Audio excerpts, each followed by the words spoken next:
Hello friends, welcome to teaching Kishan YouTube channel. તો આપણે કંઈક ગુજરાતનો સાંસ્કૃતિક વારસો એટલે કે કલ્ચર ઓફ ગુજરાતની શરૂઆત કરી દીધી હતી, જેની અંદર અત્યાર સુધી આપણે 9 લેક્ચર જોઈ ગયા। તો જો તમે અગાઉના 9 લેક્ચર ન જોયા હોય તો ખાસ કરીને જોઈ લેજો।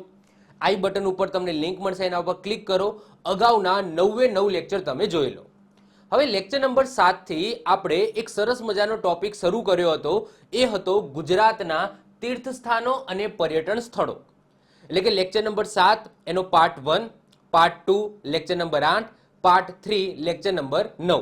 તો આ રીતના આપણે તીર્થ સ્થાનો અને પર્યટન સ્થળોના 3 પાર્ટ ઓલરેડી લેક્ચર નંબર 7, 8 અને 9 ની અંદર જોઈ ગયા છે। તો જો તમે લેક્ચર નંબર 7, 8 અને 9 ન જોયો હોય તો ખાસ કરીને જોઈ લેજો, જેની અંદર આપણે ગુજરાતના મહત્વપૂર્ણ 93 તીર્થ સ્થાનો અને પર્યટન સ્થળો ઓલરેડી આપણે કમ્પ્લીટ કરી દીધા છે વિથ ડિટેલ્સ। તો ખાસ કરીને અગાઉના 3 ભાગ તમે જોઈ લેજો। આ છે લેક્ચર નંબર 10, જેની અંદર આપણે તીર્થ સ્થાનો અને પર્યટન સ્થળોને આગળ વધારીશું, એટલે કે આ છે એનો લેક્ચર નંબર 4 પાર્ટ 4। ક્લિયર? તો ઓલરેડી આપણે 93 તીર્થ સ્થાનો અને પર્યટન સ્થળો કમ્પ્લીટ કરી દીધા। હવે 94 થી આપણે શરૂઆત કરીશું। બીજી વસ્તુ કે ઘણા બધા સ્ટુડન્ટે હજુ સુધી નીચે કોમેન્ટ કરે છે કે સર આ મંદિર રહી ગયું, આ મંદિર રહી ગયું। જો હિન્દુ ધર્મ એટલો મોટો છે, તમને જોવા મળશે દર 5 કિલોમીટર તમને એક ભવ્ય મંદિર જોવા મળશે। તો બધા જ મંદિરો કવર કરવા એ તો પોસિબલ નથી। જેટલા પણ ફેમસ મંદિરો હતા, જે મને લાગ્યા, જે મારા ધ્યાનમાં આવ્યા છે, એ બધા મેં કમ્પ્લીટ કરાવી દીધા છે। હજુ અમુક કદાચ મંદિરો બાકી રહી ગયા હોય તો જ્યારે હું મેળા ચલાવીશ ત્યારે હું કવર કરાવી દઈશ। જેમ કે રિસેન્ટલી મને એક ધ્યાનમાં આવ્યું કે મેં નિષ્કલંક મહાદેવનું મંદિર, એ તો બાકી રહી ગયું, એક ફેમસ મંદિર છે, તો ત્યાં મેળો ભરાય છે। તો જ્યારે હું મેળા ચલાવીશ ત્યારે એ મંદિરની વાત કરીશ। તો કદાચ કોઈ મંદિર રહી ગયું હોય અને ત્યાં કોઈ ફેમસ મેળો ભરાતો હોય, તો જ્યારે હું મેળાવાળું જે લેક્ચર લઈશ એની અંદર એ મંદિરને હું કવર કરી દઈશ। ક્લિયર? તો જેટલા પણ મહત્વપૂર્ણ મને જેટલા પણ હિન્દુ મંદિરો લાગે, મેં ઓલરેડી લેક્ચર નંબર 7, 8 અને 9 એટલે કે પાર્ટ 1, 2 અને 3 ની અંદર મેં કમ્પ્લીટ કરાવી દીધા છે। ઓકે, હવે આજના લેક્ચરની અંદર જે બાકીના ધર્મો છે, મુસ્લિમ ધર્મ છે, પછી બૌદ્ધ ધર્મમાં જે સ્તૂપ હોય છે, એ સ્તૂપની રચના કઈ રીતના હોય છે એને લગતા ક્વેશ્ચનો પૂછાય છે। યહૂદી ધર્મ છે, ખ્રિસ્તી ધર્મ છે, તો એના લગતા કોઈ પર્યટન સ્થળો આપણા ગુજરાતની અંદર આવેલા હોય તો એ આપણા આજના લેક્ચરની અંદર જોવાના છે। સાથે સાથે અમુક મહત્વપૂર્ણ પર્યટન સ્થળો બાકી રહી ગયા હતા, જેમ કે સ્ટેચ્યુ ઓફ યુનિટી છે, સાપુતારા છે, પછી સાસણ ગીર છે, જે આપણા ગુજરાતની અંદર આવેલા મહત્વપૂર્ણ પર્યટન સ્થળો છે, તો એ પણ આજના લેક્ચરની અંદર કમ્પ્લીટ કરાવી। સાથે સાથે સિંધુ ખીણ સંસ્કૃતિના નગરો, એ પણ તમારા ગુજરાત કલ્ચરની અંદર જ આવે છે। ઇતિહાસની અંદર તો આવશે જ, સિંધુ ખીણ સંસ્કૃતિના નગરો, સિંધુ ઘાટી સભ્યતા, એ તો આવશે ઇતિહાસની અંદર, પરંતુ તમારા ગુજરાત કલ્ચરની અંદર પણ એને આવરી લેવામાં આવે છે। તો એ પણ આપણે આજના લેક્ચરની અંદર કવર કરીશું। ક્લિયર? ચલો, તો શરૂઆત કરીએ છીએ તીર્થ સ્થાનો અને પર્યટન સ્થળો એનો પાર્ટ 4। એમાં સૌથી જ મહત્વપૂર્ણ આપણા ગુજરાતનું પર્યટન સ્થળ જોઈશું। સૌથી પહેલા એ છે statue of unity. Statue of unity કયા જિલ્લાની અંદર જોવા મળશે? નર્મદા જિલ્લાની અંદર જોવા મળશે। હવે સ્ટેચ્યુ ઓફ યુનિટી જ્યારે વર્તમાનની અંદર હું વિડીયો બનાવું છું ત્યારે દુનિયાની સૌથી ઊંચી પ્રતિમા છે, જેની હાઈટ કેટલી છે? 182 મીટર છે। હવે 182 મીટર કેમ રાખવામાં આવી? કારણ કે વિધાનસભાની સીટો એટલી છે ગુજરાતની અંદર, એટલા માટે 182 હાઈટ રાખવામાં આવી છે। તો સ્ટેચ્યુ ઓફ યુનિટી બધાને ખબર જ છે, નર્મદા નદીના કિનારે સાધુ બેટ આવેલો છે, અને એ સાધુ બેટ ઉપર સ્ટેચ્યુ ઓફ યુનિટી, જે સરદાર વલ્લભભાઈ પટેલ, જે એકતાનું પ્રતીક છે, એકતા, જેમને જ્યારે દેશ આઝાદ થયો ત્યારે રજવાડાઓને કહેવામાં આવ્યું હતું કે રજવાડાઓ તમારે ભારત સાથે જોડાવવું હોય તો ભારત સાથે જોડાઓ, પાકિસ્તાન સાથે જોડાવવું હોય તો પાકિસ્તાન સાથે જોડાઓ, અને તમારે સ્વતંત્ર રહેવું હોય તો સ્વતંત્ર રહો। તો એવા એક જ વ્યક્તિ હતા આપણા સરદાર વલ્લભભાઈ પટેલ। તો એમને જ આપણા રજવાડાઓ છે એમને ભેગા કરીને આપણો ભારત દેશ બનાવ્યો। તો એ યુનિટીનું પ્રતીક છે, એકતાનું પ્રતીક છે સરદાર વલ્લભભાઈ પટેલ, એટલા જ માટે આ પ્રતિમાનું નામ પણ સ્ટેચ્યુ ઓફ યુનિટી રાખ્યું છે। તો વાત કરીએ આપણે સ્ટેચ્યુ ઓફ યુનિટી જે કયા જિલ્લામાં જોવા મળશે, તો નર્મદા જિલ્લાની અંદર જોવા મળશે। તો સ્ટેચ્યુ ઓફ યુનિટીનું નિર્માણ સરદાર સરોવર બંધથી 3.2 કિલોમીટર દૂર નર્મદા નદીના મધ્યે કેવડિયા નજીક સાધુ બેટ ઉપર કરવામાં આવ્યું છે। સ્ટેચ્યુ ઓફ યુનિટી દેશની એકતા, અખંડિતતાના મહાન શિલ્પી એવા લોખંડી પુરુષ અને ભારતના બિસ્મારક તરીકે ઓળખાતા સરદાર વલ્લભભાઈ પટેલની 182 મીટર ઊંચી, અત્યારે હાલ જ્યારે વર્તમાનમાં હું વિડીયો બનાવું છું ત્યારે એ વિશ્વની સૌથી ઊંચી પ્રતિમા છે. હવે આવો શબ્દ હું કેમ યુઝ કરું છું? કારણ કે મુંબઈ નજીક શિવાજી મહારાજની પ્રતિમા બની રહી છે, જે કહેવાય છે સ્ટેચ્યુ ઓફ યુનિટી કરતાં પણ ઊંચી હશે. તો કદાચ તમે ભવિષ્યની અંદર આ વિડીયો જોતા હો અને એ વખતે કદાચ એ પ્રતિમા બની ગઈ હોય તો પછી એ પ્રતિમા છે એ દુનિયાની સૌથી ઊંચી પ્રતિમા કહેવાશે. ક્લિયર? પરંતુ એજ ઓફ નાઉ તો જ્યારે હું વિડીયો બનાવું છું ત્યારે સ્ટેચ્યુ ઓફ યુનિટી એ વિશ્વની સૌથી ઊંચી પ્રતિમા છે. ઓકે, સ્ટેચ્યુ ઓફ યુનિટીનું લોકાર્પણ સરદાર પટેલની 143મી જન્મજયંતિ એટલે કે 31 ઓક્ટોબર 2018 ના રોજ વડાપ્રધાન નરેન્દ્રભાઈ મોદી દ્વારા કરવામાં આવ્યું હતું. એટલે કે લોકાર્પણ ક્યારે થયું હતું સ્ટેચ્યુ ઓફ યુનિટી, એટલે કે પબ્લિક માટે ક્યારે ખુલ્લું મૂકવામાં આવ્યું હતું? તો 31 ઓક્ટોબર 2018 ના રોજ. એ દિવસે સરદાર વલ્લભભાઈ પટેલની 143મા નંબરની જન્મજયંતિ હતી. એ દિવસે નર્મદા, ગંગા, યમુના, ગોદાવરી, સરસ્વતી, સિંધુ, કાવેરી, કરજણ, સરયુ, તાપી, બ્રહ્મપુત્રા સહિત નાની મોટી 30 નદીઓના જળથી અભિષેક કરીને સ્ટેચ્યુ ઓફ યુનિટીનું લોકાર્પણ કરવામાં આવ્યું હતું. કેટલી નદીઓ? નાની મોટી 30 નદીઓનું પાણી ભેગું કરીને જળ આ પ્રતિમા ઉપર ચડાવવામાં આવ્યું હતું અને લોકાર્પણ કરવામાં આવ્યું હતું, એટલે કે પબ્લિક માટે ખુલ્લું મૂકવામાં આવ્યું હતું. આગળ વાત કરીએ, બહુ ડિટેલ્સમાં વાત કરીશું સ્ટેચ્યુ ઓફ યુનિટીની. આ પ્રતિમામાં 153 મીટર ઊંચાઈએ સ્ટેચ્યુના છાતીના ભાગે વ્યુઇંગ ગેલેરી બનાવવામાં આવે છે. જો સ્ટેચ્યુ ઓફ યુનિટી છે એ 182 મીટર ઊંચી છે, પરંતુ પબ્લિક ક્યાં સુધી જઈ શકે? તો 153 મીટર સુધી જઈ શકે, એટલે કે છાતીના ભાગ સુધી જઈ શકે. અને આ છાતીના ભાગે આ રીતના વ્યુઇંગ ગેલેરી બનાવવામાં આવી છે, એટલે કે આ રીતના એક જારી છે, જારીથી તમે આરપાર જોઈ શકો છો. હવે શું દેખાશે આ વ્યુઇંગ ગેલેરીથી? એક તો સરદાર સરોવર ડેમ દેખાશે, પછી સાપુતારા તમને દેખાશે, પછી વિંધ્યાચલ પર્વતમાળા જોવા મળશે, પછી ઝરવાણી ધોધ જોવા મળશે. તો આ બધી વસ્તુ તમે અહીંયાથી નિહાળી શકો છો. કેટલા મીટર ઊંચાઈએથી? 153 મીટર ઊંચાઈએથી. હવે સાહેબ 153 મીટર ઊંચાઈએ કોણ લઈ જશે? તો ત્યાં 2 હાઈ સ્પીડ લિફ્ટ મૂકવામાં આવી છે. અને સાહેબ આ વ્યુઇંગ ગેલેરીમાં કેટલા સભ્યોની કેપેસિટી રાખવામાં આવી છે? તો 200. કેટલી? 200. એટલે કે એક સાથે 200 વ્યક્તિઓ છે એ આ 153 મીટર ઊંચાઈએ જઈને આ વ્યુઇંગ ગેલેરી છે એનો આનંદ માણી શકે છે. તો આ વ્યુઇંગ ગેલેરી 200 પ્રવાસીઓ એક સાથે નર્મદા ડેમનો નજારો જોઈ શકે છે. વ્યુઇંગ ગેલેરીમાં જવા માટે 2 હાઈ સ્પીડ લિફ્ટ મૂકવામાં આવી છે, જે માત્ર 35 સેકન્ડની અંદર સરદાર પટેલના હૃદય એટલે કે જે છાતીનો ભાગ છે ત્યાં લઈ જશે. સ્ટેચ્યુ ઓફ યુનિટી એ વિશ્વની સૌથી ઊંચી પ્રતિમાનો રેકોર્ડ ધરાવનાર ચીનની પહેલા કઈ હતી? સ્ટેચ્યુ ઓફ યુનિટી પહેલા સૌથી ઊંચી પ્રતિમા 153 મીટર ઊંચી સ્પ્રિંગ ટેમ્પલ બુદ્ધા હતું, જે ચાઇનાની અંદર હતું. તો એનો રેકોર્ડ તોડીને હવે સ્ટેચ્યુ ઓફ યુનિટી 182 મીટર દુનિયાની સૌથી ઊંચી પ્રતિમા બની ગઈ છે. આ સ્ટેચ્યુના ચહેરાની ઊંચાઈ, આ ચહેરો છે, મતલબ કે જે સ્ટેચ્યુ ઓફ યુનિટી જે પ્રતિમા છે એમાં જે ચહેરો છે, આ ચહેરાની ઊંચાઈ 70 ફૂટ છે તથા ખભાની પહોળાઈ 140 ફૂટ છે. સ્ટેચ્યુ કોપર, ઝીંક, ટીન અને લેડના મિશ્રિત ધાતુથી બનાવવામાં આવી છે, જેથી એને કાટ લાગી શકે નહીં. ઓકે, લોખંડી પુરુષ છે, પરંતુ પ્રતિમા છે એ માત્ર લોખંડથી નથી બનાવવામાં આવી. એની અંદર કોપર, ઝીંક, ટીન અને લેડ પણ મિશ્રિત કરવામાં આવી છે, જેનાથી પાણી પડે તો કાટ લાગે નહીં. આગળ વાત કરીએ સ્થપતિની, એટલે કે મૂર્તિકાર કોણ છે, એટલે કે આ જે સ્ટેચ્યુ છે એ કેવું રહેશે, કે એનો દેખાવ કેવો હશે, એ નક્કી કોને કર્યું છે? તો વાત કરીએ સ્ટેચ્યુ ઓફ યુનિટીના સ્થપતિની, તો સ્ટેચ્યુ ઓફ યુનિટીની ડિઝાઇન ભારતના મહાન સ્થાપત્યકાર રામવન સુથાર નથી હો, સુતાર છે. ઓકે, ઘણા બધા લોકો અહીંયા કન્ફ્યુઝ થઈ જાય છે, તો અમુક પુસ્તકોમાં સુથાર પણ લખ્યું છે, સુથાર નથી, એ સુતાર નામ છે. તો રામવન સુતાર દ્વારા કરવામાં આવી છે. રામ સુતારને વર્ષ 2016માં પદ્મભૂષણ એવોર્ડથી સન્માનિત કરવામાં આવ્યા. એ પહેલા 1999માં પદ્મશ્રી એવોર્ડ પણ મળેલો છે. હાલમાં તેમને એટલે કે 2016માં ટાગોર સાંસ્કૃતિક સદભાવના એવોર્ડથી પણ સન્માનિત કરવામાં આવે છે. અને એમના પુત્ર જેમનું નામ છે અનિલ સુથાર, જો મેં જ અહીંયા ભૂલ કરી છે તો એ સુતાર છે. ઓકે, તો અનિલ સુતાર પણ એક પ્રખ્યાત સ્થાપત્યકાર છે.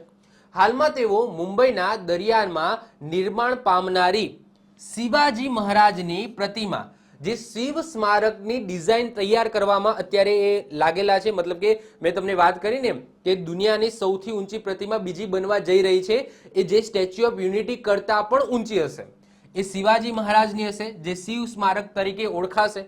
અને એ ડિઝાઇન કરવામાં અત્યારે વ્યસ્ત કોણ છે? તો એમના પુત્ર અનિલ સુતાર. આગળ વાત કરીએ, શિવ સ્મારકની પ્રતિમાની ઊંચાઈ કેટલી હશે એવું માનવામાં આવે છે? અંદાજિત 212 મીટર હશે. સ્ટેચ્યુ ઓફ યુનિટી 182 મીટર છે. અને જે આ શિવાજી મહારાજની પ્રતિમા બનશે, શિવ સ્મારક તરીકે ઓળખાશે, એ પ્રતિમા 212 મીટર હશે. અને આ સ્મારક તૈયાર થતાં જ સ્ટેચ્યુ ઓફ યુનિટીનો જે વિશ્વનો સૌથી ઊંચી પ્રતિમાનો જે રેકોર્ડ છે એ તૂટી જશે. પણ વાંધો નહીં, આપણા ભારત જોડે તો એ રેકોર્ડ રહેશે ને. સ્ટેચ્યુ ઓફ યુનિટીનું નિર્માણ કોને કરાવ્યું? જો ડિઝાઇન અને કેવી દેખાશે એ રામવંશ સુતાર એમને ડિઝાઇન તૈયાર કરી, પરંતુ એનું નિર્માણ છે, કન્સ્ટ્રક્શન છે, એ કોને કરાવ્યું છે? તો L&T, Larsen and Toubro company, બધાને ખબર જ છે, પ્રખ્યાત કંપની છે. તો એમના દ્વારા આ સ્ટેચ્યુ ઓફ યુનિટીનું નિર્માણ કરવામાં આવ્યું છે. એમને કેટલા સમયની અંદર આ સ્ટેચ્યુ ઓફ યુનિટી બનાવી દીધી? તો માત્ર 33 મહિનાની અંદર પૂર્ણ કરવામાં આવી. ખાલી ડિઝાઇન તૈયાર કરવામાં, મતલબ કે જે એનું માળખું છે એ તૈયાર કરવામાં 13 મહિનાનો સમય લાગ્યો હતો. 13 મહિનાનો સમય માત્ર એની ડિઝાઇન તૈયાર કરવામાં, અને એના પછી 33 મહિનાની અંદર આ સ્ટેચ્યુ ઓફ યુનિટીનું જે નિર્માણ છે એ પૂર્ણ થયું. આગળ વાત કરીએ, ટોટલ ખર્ચો કેટલો થયો? આ સ્ટેચ્યુ ઓફ યુનિટી બની ગઈ, ટોટલ ખર્ચો કેટલો થયો છે? તો માનવામાં આવે છે અંદાજિત 3000 કરોડનો થયો છે. આ સ્ટેચ્યુ ઓફ યુનિટી પ્રતિમા એ રીતના બનાવવામાં આવી છે કે ત્યાં આજુબાજુ 6.5ની તીવ્રતાનો ભૂકંપ આવે અથવા તો 220 કિલોમીટર પ્રતિ કલાકની ઝડપે પવન ફૂંકાય તો પણ આ સ્ટેચ્યુ ઓફ યુનિટીને કંઈ જ નહીં થાય. કેટલી? 6.5ની તીવ્રતાનો ભૂકંપ આવશે તો પણ આ statue of unity as it is અડીખમ ત્યાં ને ત્યાં ઊભી રહેશે. આગળ વાત કરીએ, સ્ટેચ્યુ ઓફ યુનિટી વિસ્તારમાં સરદાર પટેલ મ્યુઝિયમમાં 40,000 દસ્તાવેજો, 2000 ફોટાઓ, રિસર્ચ સેન્ટરનું પણ નિર્માણ કરવામાં આવ્યું છે. આ સ્ટેચ્યુ ઓફ યુનિટીની અંદર જ સરદાર પટેલ મ્યુઝિયમ બનાવવામાં આવ્યું છે. ત્યાં 40,000 દસ્તાવેજો છે જે આપણા ઇતિહાસને દર્શાવે છે, સરદાર વલ્લભભાઈ પટેલ સાથે સંકળાયેલા છે. 2000 થી પણ વધારે ત્યાં ફોટા મૂકવામાં આવે છે. અને રિસર્ચ સેન્ટરનું પણ નિર્માણ કરવામાં આવ્યું છે. અને સહેલાણીઓ સરદાર પટેલ વિશે વધારે જાણકારી મેળવી શકે એ હેતુથી આ બધી વસ્તુ કરવામાં આવી છે. ગુજરાત વિધાનસભાની બેઠકની સંખ્યા અત્યારે હાલ 182 છે. તો એટલા માટે આ પ્રતિમાની હાઈટ પણ 182 રાખવામાં આવી છે. નર્મદા નદીના 17 કિલોમીટર લાંબા કિનારે દુનિયાભરના 100 થી પણ વધુ પ્રજાતિના રંગબેરંગી ફૂલોનું વાવેતર કરવામાં આવ્યું છે, જેનું નામ આપવામાં આવ્યું છે વેલી ઓફ ફ્લાવર્સ, જે તમને સ્ટેચ્યુ ઓફ યુનિટીની પાસે જોવા મળશે. પ્રારંભિક તબક્કે 250 હેક્ટરની ઊંચાઈ ધરાવતા વૃક્ષો અને ફૂલોની જાતો છે અહીંયા ઉગાડવામાં આવશે. પછી ધીમે ધીમે એનો વિસ્તાર કરવામાં આવશે. તો વેલી ઓફ ફ્લાવર ક્યાં આવેલું છે? તો આ સ્ટેચ્યુ ઓફ યુનિટી નજીક આવેલું છે. યાદ રાખીશું, વેરી ઇમ્પોર્ટન્ટ છે. એટલે કે સ્ટેચ્યુ ઓફ યુનિટીના ભાગરૂપે તમે કહી શકો છો. આગળ વાત કરીએ, આ પ્રતિમાની ખાસિયત એ છે કે એને બનાવવા માટે દેશભરના ખેડૂતો પાસેથી લોખંડ એકઠું કરવામાં આવ્યું છે. જે લોખંડનો યુઝ થયો છે ને આ સ્ટેચ્યુ ઓફ યુનિટી બનાવવા માટે, તો એ લોખંડ કોને આપ્યું છે દાનમાં? તો ખેડૂતોએ દાનમાં આપ્યું છે. અને એટલા જ માટે આ સ્ટેચ્યુ ઓફ યુનિટીના પરિસરની અંદર એટલે પ્રાંગણની અંદર વોલ ઓફ યુનિટીનું નિર્માણ કરવામાં આવ્યું છે. અને આ વોલ ઓફ યુનિટી શું દર્શાવે છે તમે અહીંયા જોઈ શકો છો. તો દેશભરના તમામ ખેડૂતો પાસેથી એકત્રિત કરાયેલ કૃષિ ઓજારોનું લોખંડ તથા વિવિધ ગામોમાંથી એકત્રિત થયેલી માટીમાંથી આ સ્ટેચ્યુ ઓફ યુનિટી નિર્માણ કરવામાં આવ્યું છે. તો એમને સમર્પિત આ વોલ ઓફ યુનિટી છે એનું નિર્માણ કરવામાં આવ્યું છે. હવે જે રીતના રણોત્સવ થાય છે, રણોત્સવ છે ને આ જો આ મહોત્સવ છે ને એ આની અંદર મેં નથી લીધા. આ જે પર્યટન સ્થળો છે, તીર્થ સ્થાનોની અંદર મેં મહોત્સવ નથી લીધા. રણોત્સવ છે અને મોઢેરાના સૂર્ય મંદિરની અંદર જે ઉત્તરાધ મહોત્સવનું આયોજન થાય છે, પછી પંચ મહોત્સવ છે, પતંગ મહોત્સવ છે જે અમદાવાદમાં આયોજિત થાય છે, તો એનો હું અલગથી લેક્ચર બનાવીશ. ઓકે, જેમ કે અહીંયા તાનારીરી મહોત્સવ થાય છે તો એનો હું અલગથી લેક્ચર બનાવીશ, જેમાં આપણે બધા મહોત્સવો જોઈશું. ક્લિયર? ઓકે, વાત કરીએ ટેન્ટ સિટી. તો જે રીતના કચ્છના રણોત્સવની અંદર ટેન્ટ સિટી બનાવવામાં આવે છે જ્યારે રણોત્સવનું આયોજન થાય છે એ સમયે, તો એ જ રીતના આ સ્ટેચ્યુ ઓફ યુનિટીની અંદર પણ ટેન્ટ સિટી બનાવવામાં આવી છે. જેથી વિદેશથી આવતા જે લોકો છે એ અહીંયા રહી શકે અને સારા એવા પૈસા છે એ આપણને આપીને જાય. ઓકે, તો અહીંયા જોઈ શકો છો કે આ ટેન્ટ સિટી છે. તો નર્મદા નદીના કિનારે આવી સરસ મજાની ટેન્ટ સિટીનું નિર્માણ પણ કરવામાં આવ્યું છે, જે કુલ 250 ટેન્ટ હશે આની અંદર, જેમાંથી 75 લક્ઝુરિયસ હશે, 75 ડિલક્સ હશે અને 100 જેટલા સ્ટાન્ડર્ડ ટેન્ટ હશે. ક્લિયર?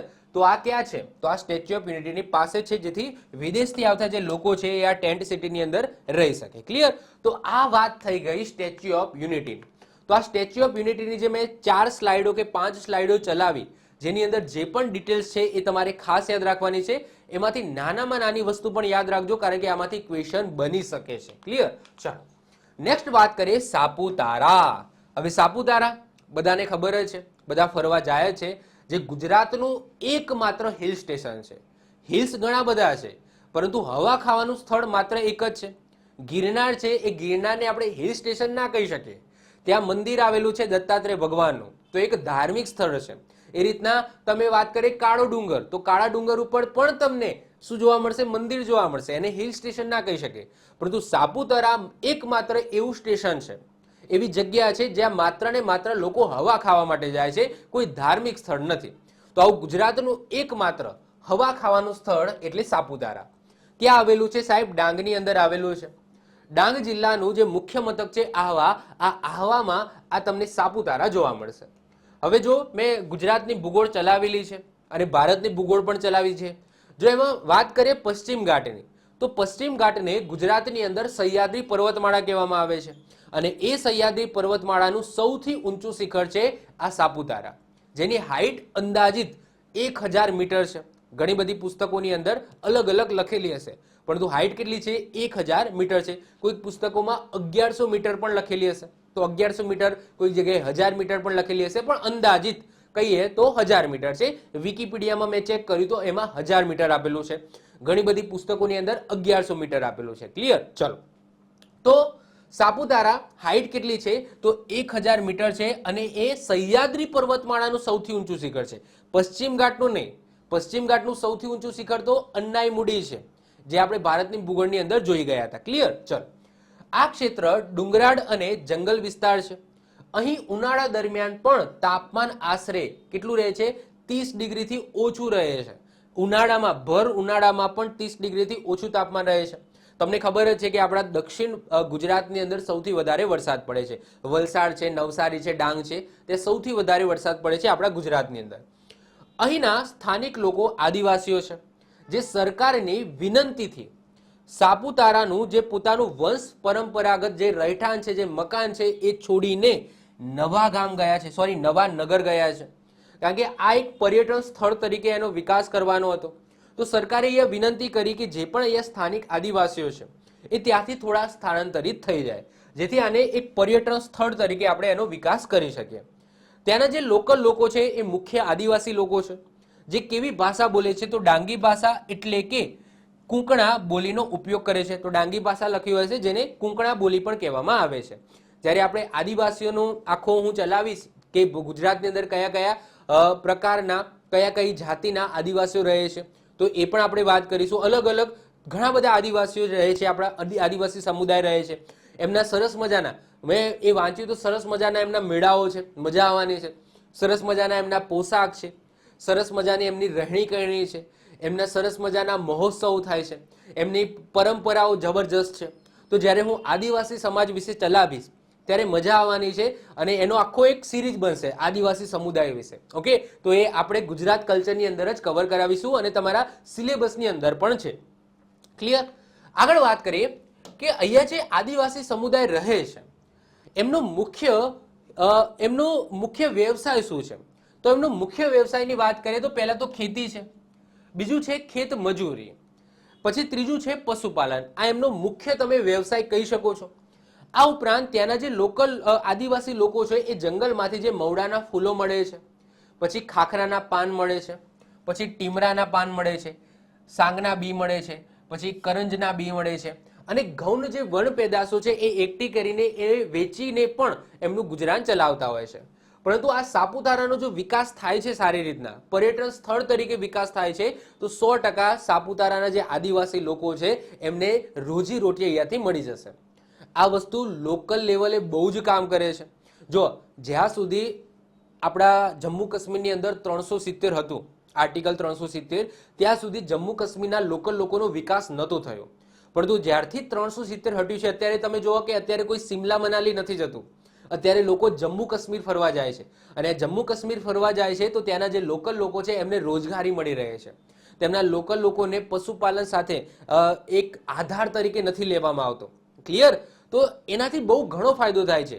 તમે 4 ધામ જોવો છો તો 4 ધામની અંદર એ જે 4 ધામમાં જે સમય હોય છે કે 4 ધામ ફરવાનો, તો એ સમયગાળાની અંદર ત્યાંના લોકલ લોકોને એટલી રોજીરોટી મળી રહે છે કે આખું વર્ષ એમનું ગુજરાન ચાલે છે.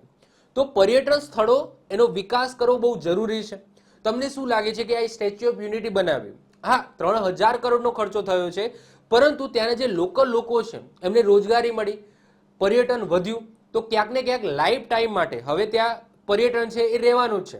તો ત્યાંના લોકલ લોકોને ઘણો ફાયદો થવાનો છે. ક્લિયર? તો લોંગ વિઝનથી તમે જોશો કે ટુરિઝમ છે એ ક્યાંક ને ક્યાંક ત્યાંના લોકલ લોકોને બહુ જ ફાયદો કરાવે છે. ઓકે, આગળ વાત કરીએ સાપુતારા તળાવ, જે તમને આવું કંઈક જોવા મળશે. આ સાપુતારા હિલ છે. ઓકે, આ સાપુતારા હિલ છે, આ ઝરણું છે, અને અહીંયા તમે જોશો તો વચ્ચે તમને સાપુતારા તળાવ જોવા મળશે. તો સાપુતારા તળાવ જે નૌકા વિહાર સગવડ સાથે અવેલેબલ છે, તમારે નૌકા વિહાર કરવો હોય જઈ શકો છો. સાથે સાથે અહીંયા રોપવે છે એ પણ અવેલેબલ છે. સનસેટ પોઈન્ટ છે, સનરાઈઝ પોઈન્ટ છે, પછી નવાનગર એટલે કે ત્યાં ડાંગી સંસ્કૃતિનું દર્શન થાય, તેમજ ઋતુંભરા વિદ્યાલય અહીંયા જોવાલાયકના સ્થળો છે. સાપુતારા સંગ્રહાલયની વાત કરીએ તો આ સંગ્રહાલયમાં આદિવાસી કલા અને સંસ્કૃતિ માટે વિખ્યાત છે. અહીં પ્રદર્શન મુખ્ય 4 વર્ગોની અંદર વહેંચાયેલું છે. આદિવાસી સંગીત વાદ્યો, આદિવાસી વસ્ત્ર, આદિવાસીના દાગીના અને ડાંગ વિસ્તારમાં પૂર્વ ઐતિહાસિક સાધનો વગેરેનો આ સંગ્રહાલયની અંદર સમાવેશ કરવામાં આવ્યો છે. અને આ સંગ્રહાલયમાં લગભગ 420 પ્રકારના અલગ અલગ પ્રદર્શન છે. તો એવું સરસ મજાનું સંગ્રહાલય સાપુતારા સંગ્રહાલય પણ અહીંયા આવેલું છે. તો આપણા ગુજરાતની અંદર પણ આવું સરસ મજાનું એક જોવાલાયક એક પર્યટન સ્થળ આવેલું છે, એ છે સાપુતારા. એના પછી જે નેક્સ્ટ આવે છે એ આવે છે સાસણગીર. હવે આપણા વાત કરું કે આપણા ગુજરાતનું એકમાત્ર તમે કહી શકો અથવા એકમાત્ર મોટું જો કોઈ જંગલ સફારીનું સ્થળ હોય તો એવું એકમાત્ર છે આ સાસણગીર. અને ત્યાં તમને એશિયાટિક સિંહો જોવા મળશે, જે આપણા ભારતમાં બીજે ક્યાંય નથી જોવા મળતા. ભારતમાં એશિયાઈ સિંહો બીજે ક્યાંય નથી જોવા મળતા, માત્ર ને માત્ર આપણા ગુજરાતના ગીરના જંગલોમાં જોવા મળે છે. વાત કરીએ આપણે સાસણગીર. સાસણગીર ક્યાં આવેલું છે? જુનાગઢમાં આવેલું છે. અને એ જ સાસણગીર જેની અંદર તમને શું જોવા મળશે તો ગીર નેશનલ પાર્ક અને ગીર અભયારણ્ય તમને જોવા મળશે. ઓલરેડી આપણે ગુજરાતની ભૂગોળની અંદર અભયારણ્ય અને નેશનલ પાર્ક કવર કરાવેલા છે. તો આ બંનેના કોમ્બિનેશનને શું કહેવામાં આવે છે? સાસણગીર કહેવામાં આવે છે. જે ગીરનું જંગલ અથવા તો સાસણગીર તરીકે ઓળખાય છે, જેની અંદર ગીર નેશનલ પાર્ક પણ આવી ગયો અને ગીર અભયારણ્ય પણ આવી ગયું, એટલે કે ગીર સેન્ચ્યુરી પણ આવી ગઈ. ગુજરાતમાં આવેલું જંગલ અને વન્યજીવ અભયારણ્ય છે.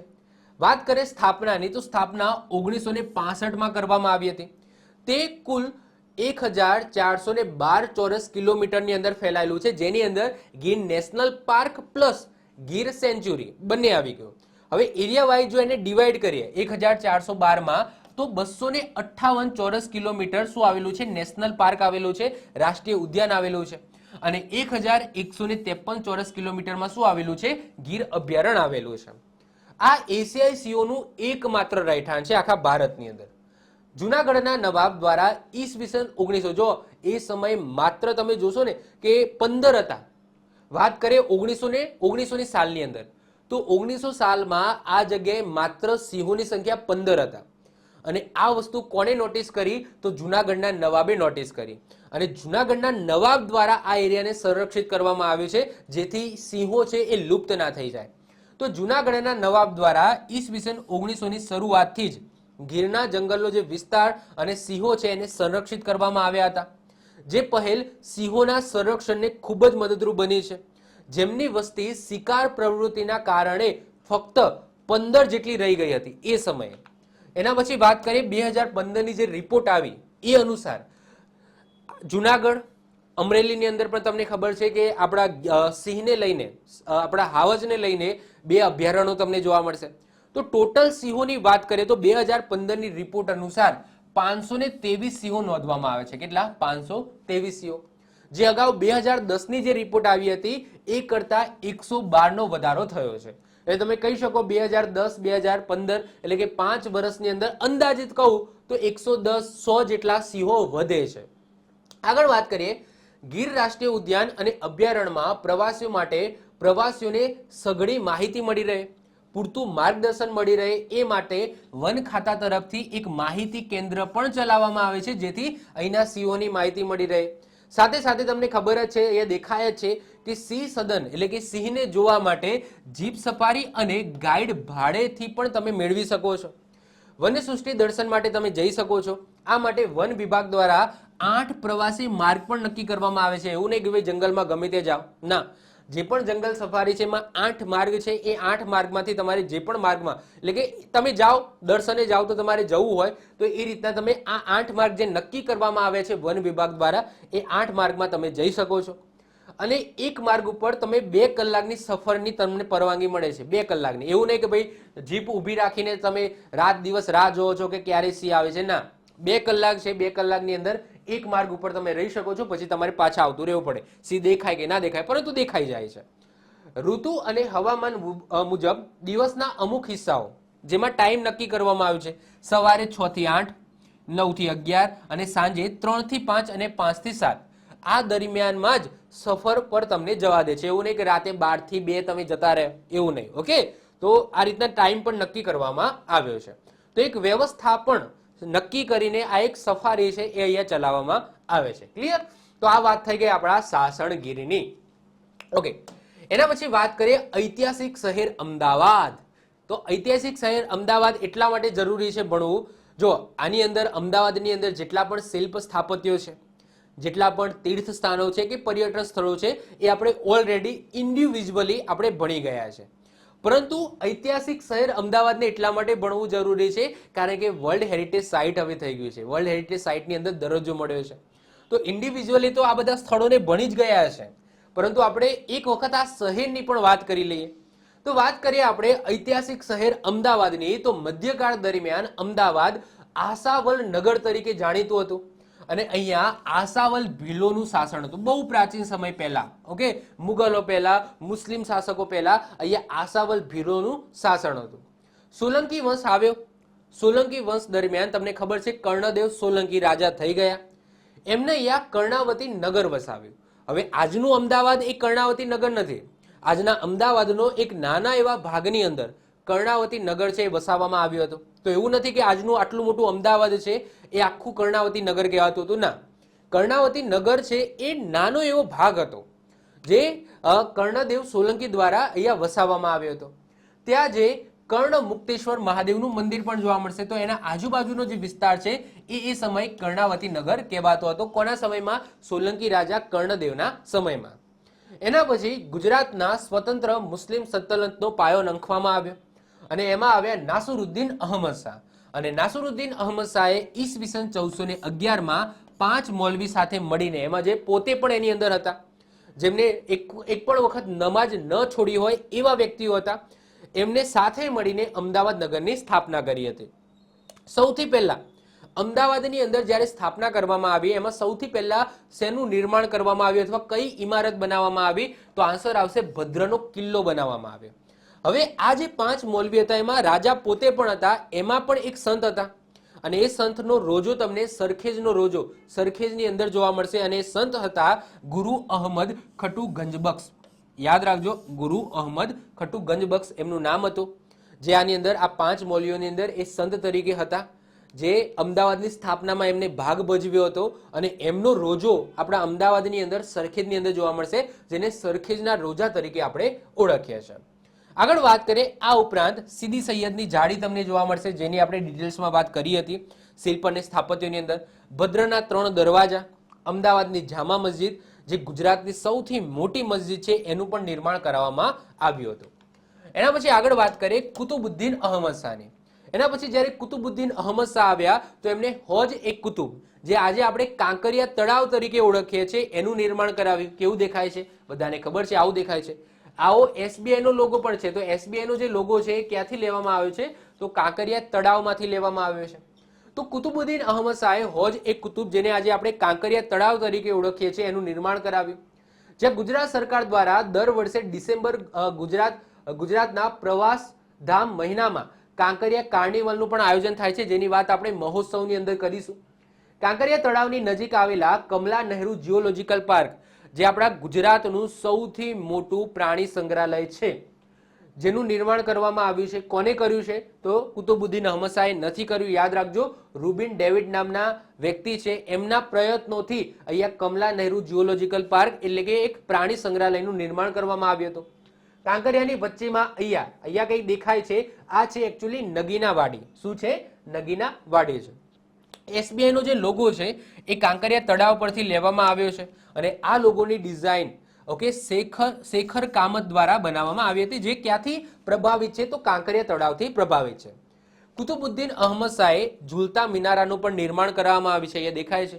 અને ઝૂલતા મિનારા એટલા માટે કહેવામાં આવે છે કે એક મિનારો પર ચડીને તમે હલાવો છો તો બીજો મિનારો થોડી વારમાં આપોઆપ હલવા માંડે છે, એટલા માટે આને ઝૂલતા મિનારા કહેવામાં આવે છે. આની વાત પણ આપણે ડિટેલ્સમાં કરી, જે અમદાવાદના કાળુપુર વિસ્તારમાં આવેલી છે. આગળ વાત કરીએ મહંમદ બેગડાની. તો મહંમદ બેગડાના પત્ની હોય છે, જેમનું નામ હોય છે અસીની, અને એ અસીની દ્વારા અહીંયા રાણી સિપ્રીની મસ્જિદ બનાવવામાં આવે છે, જેને ભારતનું રત્ન પણ કહેવામાં આવે છે. એક્ઝામની અંદર ગુજરાતનું રત્ન. તો આ મસ્જિદ છે એને ગુજરાતનું રત્ન પણ કહેવામાં આવે છે. તો એક્ઝામની અંદર પૂછાય કે ગુજરાતના રત્ન તરીકે કઈ મસ્જિદ ઓળખાય છે? તો રાણી સિપ્રીની મસ્જિદ, જે કોને બનાવી છે? તો મહંમદ બેગડાના પત્ની હોય છે અસીની, એમના દ્વારા બનાવવામાં આવી હોય છે. આ સિવાય એમની બીજી પત્ની હોય છે રાણી રૂપમતી, તો એમની મસ્જિદ પણ અહીંયા જોવા મળશે.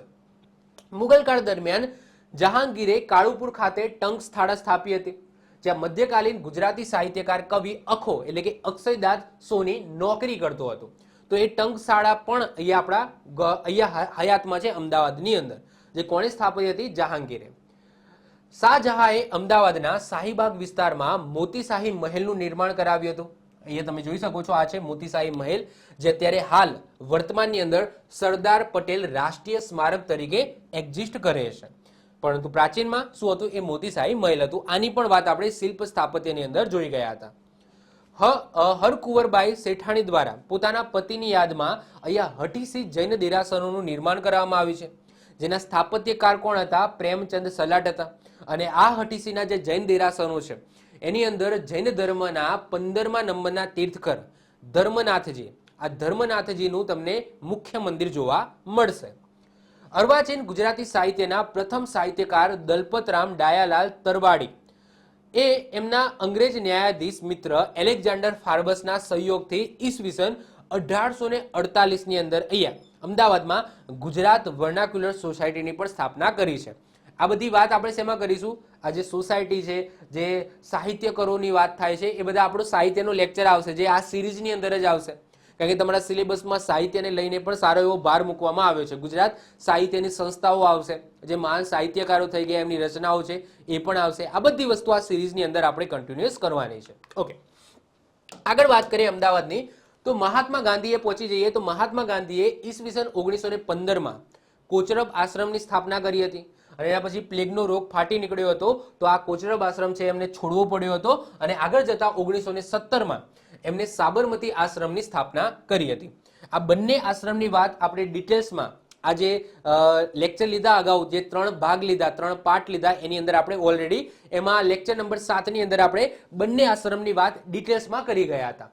આ કોનું મકાન હતું, ઓકે, અને આ આશ્રમ છે એમાં આશ્રમ સ્થાપવા માટે કોને પૈસા આપ્યા હતા, આ બધી વસ્તુ કરી ગયા હતા, જોઈ ગયા હતા. મહાત્મા ગાંધીએ 1920માં અમદાવાદ મિલ મજદૂર સત્યાગ્રહ પણ અહીંયા આયોજિત કર્યો હતો, એટલે કે એમને કર્યો હતો, એમનું નેતૃત્વ કર્યું હતું. ગૌતમ સારાભાઈ દ્વારા કેલિકો મ્યુઝિયમ તથા વિક્રમ સારાભાઈના પ્રયત્નથી ISR, SSC અને અટીરા જેવી સંસ્થાઓની સ્થાપના પણ અમદાવાદની અંદર કરવામાં આવી. દેશની આઝાદી પહેલા ઈસવીસન 1902 અને ઈસવીસન 1921માં આમ 2 વખત કોંગ્રેસનું જે અધિવેશન છે એ આપણા અહીંયા ભરાયું હતું, અને જેમાં અધ્યક્ષ અનુક્રમે સુરેન્દ્રનાથ બેનર્જી અને હકીમ અજમલ હતા. જો સુરત અને અમદાવાદ 2 જગ્યાએ ભરાયું હતું, એમાં 2 વખત અમદાવાદ, 2 વખત સુરતની અંદર. તો ઈસવીસન 1902 અને 1921 આ બંને ટાઈમ અમદાવાદની અંદર આપણા કોંગ્રેસનું અધિવેશન ભરાયું હતું, જેમાં અનુક્રમે વાત કરીએ 1902માં સુરેન્દ્રનાથ બેનર્જી અને 1921માં હકીમ અજમલ એઝ અ અધ્યક્ષ પદ ઉપર હતા. જહાંગીરે અમદાવાદને ગર્દાબાદ કીધું હતું, જેનો મતલબ થાય છે ધૂળિયું શહેર. અને આ ઉપરાંત અકબરના 9 રત્નોમાંના એક અબુલ ફઝલ હતા અને અબુલ ફઝલે અમદાવાદને દુનિયાનું બજાર, દુનિયાનું માર્કેટ કીધું હતું. ક્લિયર? તો આ પણ આપણે યાદ રાખજો કે કોને અમદાવાદને ગર્દાબાદ એટલે કે ધૂળિયું શહેર કીધું હતું, તો જહાંગીર. અને કોને દુનિયાનું બજાર કીધું હતું, તો અબુલ ફઝલ. તો અમદાવાદ વિશે તમારે આટલી બાબતો ખાસ યાદ રાખવાની છે. તો આ વાત થઈ ગઈ આપણું ઐતિહાસિક શહેર અમદાવાદ. હવે તમારા માટે અહીંયાથી એક નાનો એવો ક્વેશ્ચન છોડીને જાઉં છું. બહુ સિમ્પલ ક્વેશ્ચન છે, જેનો જવાબ તમે 100% આપશો. ઓકે, અમદાવાદને કઈ સાલમાં યુનેસ્કો દ્વારા વર્લ્ડ હેરિટેજ સાઇટની અંદર સ્થાન આપવામાં આવ્યું છે? Simple question. ક્લિયર? ચલો, એ આની અંદર મેં નથી લખ્યું. બહુ મહત્વપૂર્ણ ક્વેશ્ચન છે, મેં આની અંદર એડ નથી કર્યો, પણ તમારા માટે છોડીને જાઉં છું, કારણ કે સિમ્પલ છે, તમને આવડવો જ જોઈએ. જો તમને આ ક્વેશ્ચનનો જવાબ નથી આવડતો તો તમે પરીક્ષાની તૈયારી કરવાનું છોડી દો. ક્લિયર? કારણ કે એટલો સિમ્પલ ક્વેશ્ચન છે, એને આવડવો જ જોઈએ. ઓકે, એના પછી જે નેક્સ્ટ શહેર આવે છે, જે સિટી આપણે ભણવાની છે, એ છે વડનગર. અને વડનગર તમને ક્યાં જોવા મળશે? તો સાહેબ મહેસાણામાં જોવા મળશે. વડનગરને કેમ ભૂલાય? કારણ કે વડનગર તો આપણા પીએમ પ્રધાનમંત્રી નરેન્દ્રભાઈ મોદીનું ગામ છે. એવું કહેવાય છે કે બહુ પ્રાચીન ગામ છે. જો ગુજરાતનું સૌથી પ્રાચીન ગામ પૂછાય તો એ વડનગર કહેવાય છે. ઓકે, વડનગર મહેસાણામાં જોવા મળશે. વડનગર એ વડનગરા નાગરોનું મૂળ વતન છે. એમનું પુરાતનકાલીન એવું માનવામાં આવ્યું છે કે ત્યાંના સ્થાનિક લોકો કોણ હતા? વડનગરના નાગરો હતા. અને પુરાણ કાળમાં આનર્ત કહેવાતું હતું, બહુ પ્રાચીન સમય પહેલા. એટલે કે કહેવાય છે કે આનર્તના સમયથી એક્ઝિસ્ટ કરે છે. વડનગરને આનર્તપુર, આનંદપુર અથવા તો ચમત્કારપુર જેવા નામોથી પણ ઓળખી શકાય છે. એમના પ્રાચીન નામો છે. જે વડનગરા નાગરો, ત્યાંના જે સ્થાનિક બ્રાહ્મણ નાગરો છે, એમના ઈષ્ટદેવ કોણ છે? હાટકેશ્વર. અને આ હાટકેશ્વર મહાદેવનું મંદિર પણ તમને અહીંયા જોવા મળશે. અને એવું કહેવાય છે કે એમના તપથી ત્યાં શિવલિંગ છે એ પ્રગટ થયું છે. એવું કહેવાય છે કે પાતાળ લોકથી શિવલિંગ છે એ અહીંયા આવ્યું છે. તો એની પણ સ્ટોરી મેં કીધી હતી જ્યારે વાત કરી હતી આ મંદિરની, ડિટેલ્સમાં વાત કરી હતી ત્યારે. અત્યારે નહીં કહું. ઓકે, તો ઈષ્ટદેવ હાટકેશ્વર મંદિરના શિવલિંગ અને કલાત્મક છત્રીઓ અહીંયા આવેલી છે. વડનગરમાં અર્જુનબારી દરવાજા આવેલા છે, જ્યાં શિલાલેખમાં વડનગરની ભવ્યતાનું વર્ણન કરેલું છે. ક્યાં? અર્જુનબારી દરવાજામાં. નગરની મધ્યમાં તમને સમિષ્ટા તળાવ અને સામળસાની ચોરી નામના પ્રચલિત બે તોરણો જોવા મળશે. સાથે સાથે કીર્તિ સ્તંભ, જેની વાત આપણે આ કરી હતી. અને શહેરનો કોટ એ વડનગરની શોભા વધારે છે. આગળ વાત કરીએ, રાજ્ય સરકાર દ્વારા ભક્ત કવિ નરસિંહ મહેતાની પૌત્રી એટલે કે તાનારીરીની સમાધિ પણ તમને અહીંયા જોવા મળશે, જ્યાં દર વર્ષે તાનારીરી મહોત્સવનું આયોજન થાય છે.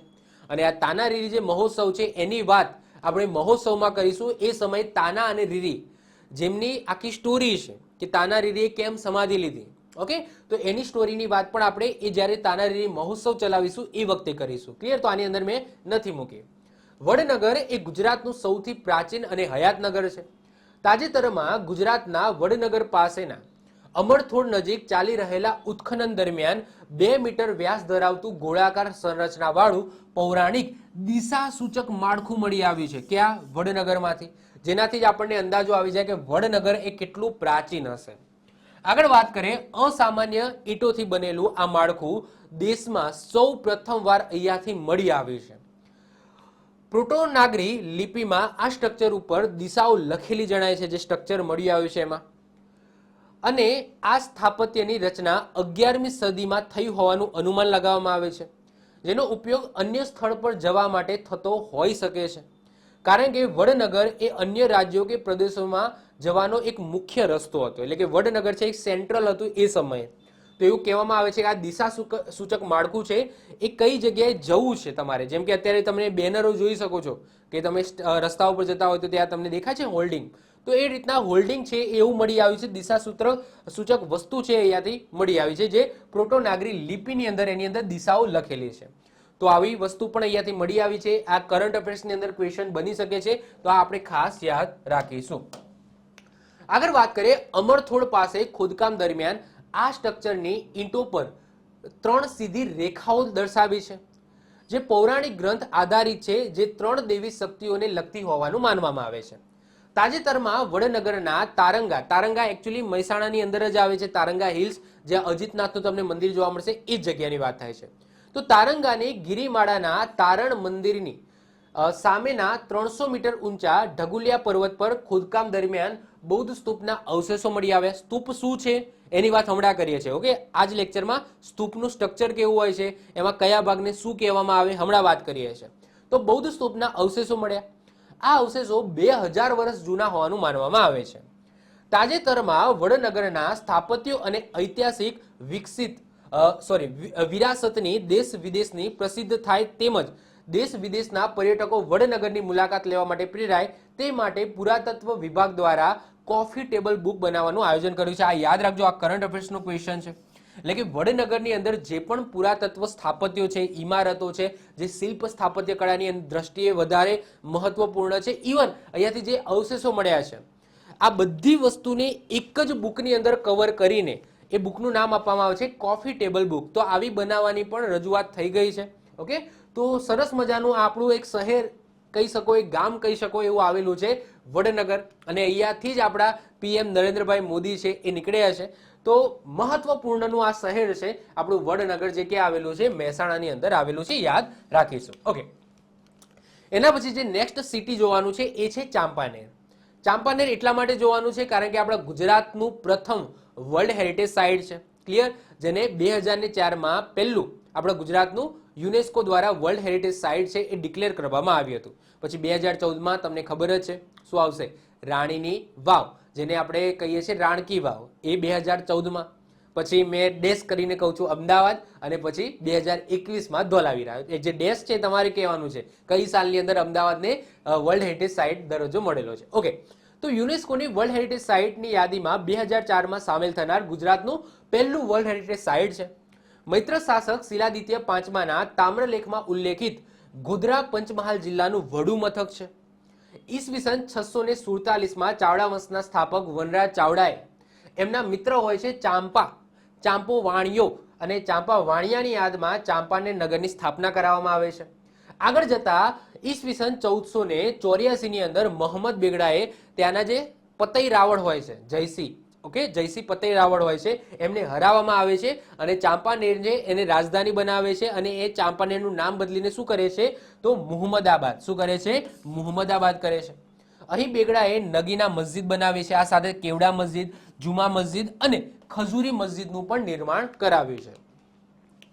આગળ વાત કરીએ, ચાંપાનેરના કિલ્લાનું નામ જહાપના રાખવામાં આવ્યું હતું, એમને રાખ્યું હતું, એટલે મોહમ્મદ બેગડાએ.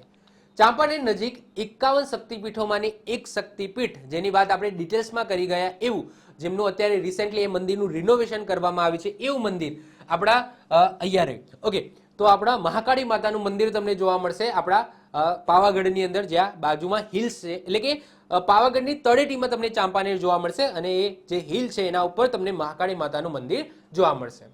મધ્યકાળમાં ગુજરાતી સંગીત સાહિત્યકાર એવા પ્રસિદ્ધ બૈજુ બાવરાની જન્મભૂમિ પણ છે.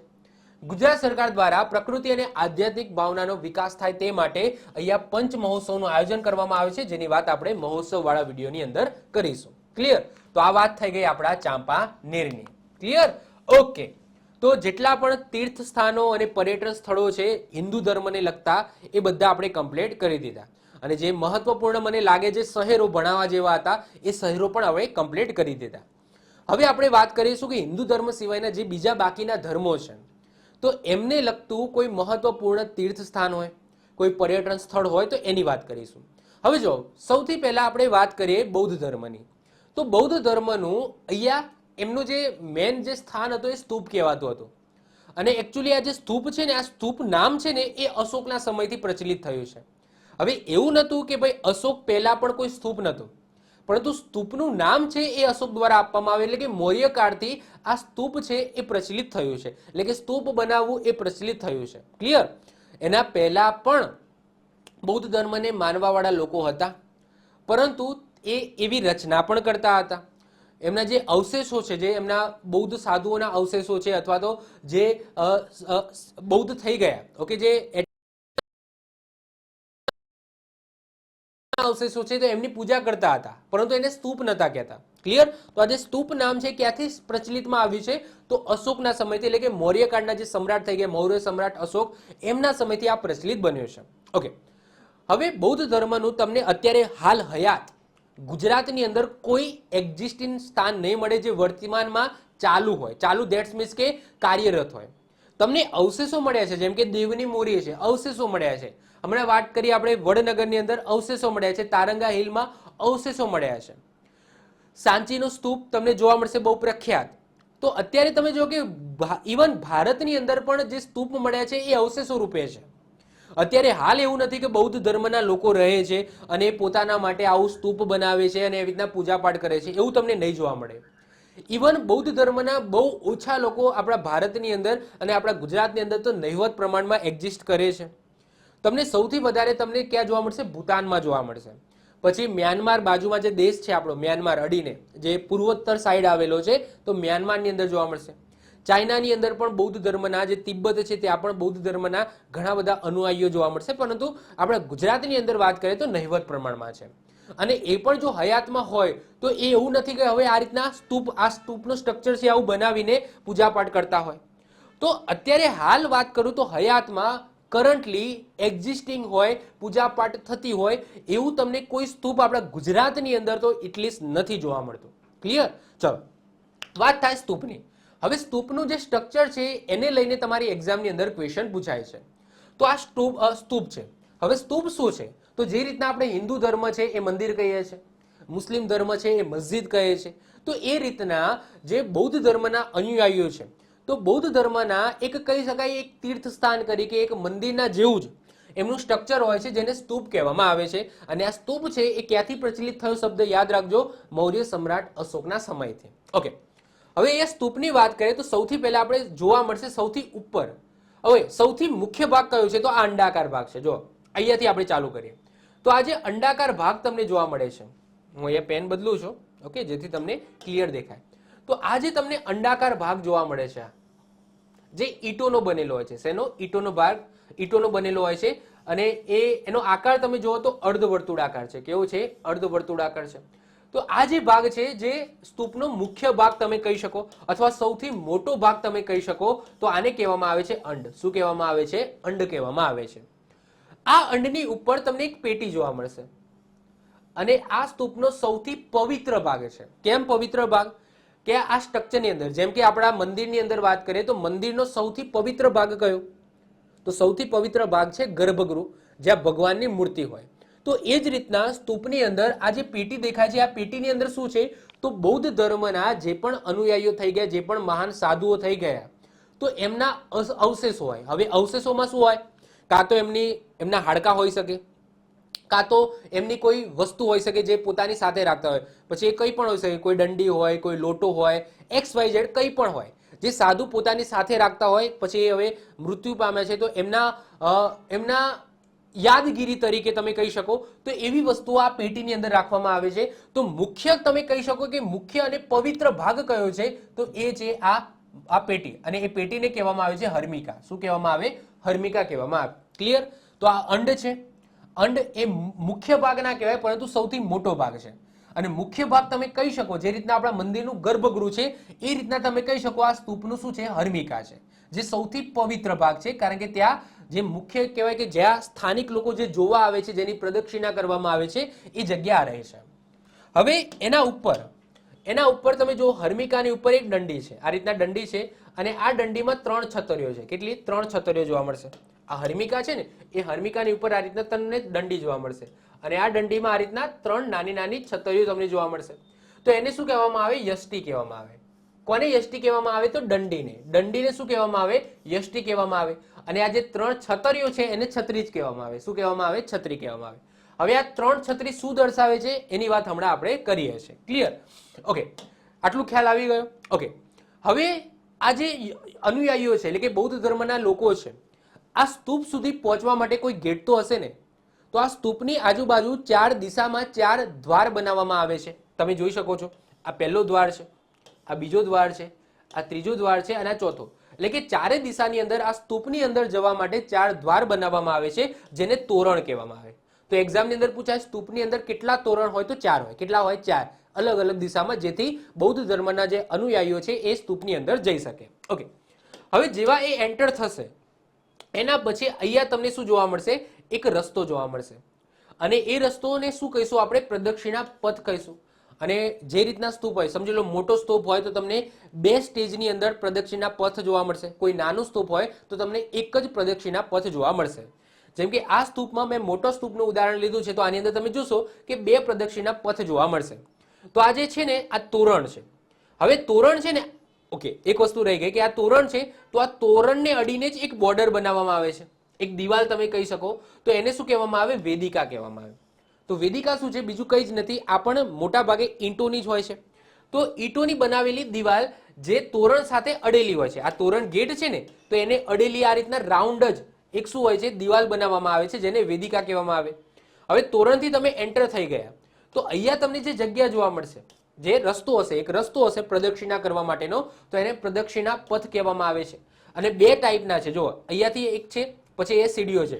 તો સીડીઓ ચડીને પછી તમે અહીંયા પણ નજીકમાં, સ્તૂપની નજીક પણ એક પ્રદક્ષિણા તમે કહી શકો. એટલે કે 2 સ્ટેજની અંદર તમને પ્રદક્ષિણા પથ જોવા મળશે. ક્લિયર? ઓકે, હવે આ જે સ્તૂપ છે એ સ્તૂપ જે ઓટલા ઉપર બનાવેલું છે, જેમ કે આ છે, આ સ્તૂપ છે, આ કે આ અંડાકાર ભાગ છે, તો આ અંડાકાર ભાગ આ રીતના ઓટલા ઉપર બનાવેલો છે. આ રીતના ઓટલો છે, આ રીતના ઓટલા ઉપર બનાવેલો છે. આ જે ઓટલો છે ને, આ ઓટલાને મેઢી કહેવામાં આવે. શું કહેવામાં આવે? મેઢી. તો આ મેઢી એટલે બીજું કંઈ નહીં, ઓટલો. આ પ્રદક્ષિણા પથ છે, આ પ્રદક્ષિણા પથ, અને તમે કહી શકો કે આ અંડાકાર જે ભાગ બનાવેલો છે, જે અંડ કહેવામાં આવે છે, તો એ જે ઓટલા ઉપર છે, તો એને શું કહેવામાં આવે છે? તો યાદ રાખજો, મેઢી કહેવામાં આવે. શું કહેવામાં આવે? મેઢી. તો બૌદ્ધ ધર્મનું આ જે સ્તૂપ છે એમાં આટલા ભાગ હોય છે, તમારે ખાસ યાદ રાખવાના છે. આમાંથી સારા એવા MCQ બની શકે છે. ચલો હવે થિયરિકલ બેઝ ઉપર 1 by 1 એક એક કરીને જોઈ લઈએ. સૌથી પહેલા અંડ આવે છે. તો અંડ એટલે શું? આ અર્ધવર્તુળાકાર ભાગ, જેને ઇંગ્લિશમાં શું કહેવામાં આવે? હેમિસ્ફિયર કહેવામાં આવે. શું કહેવાય? હેમિસ્ફિયર.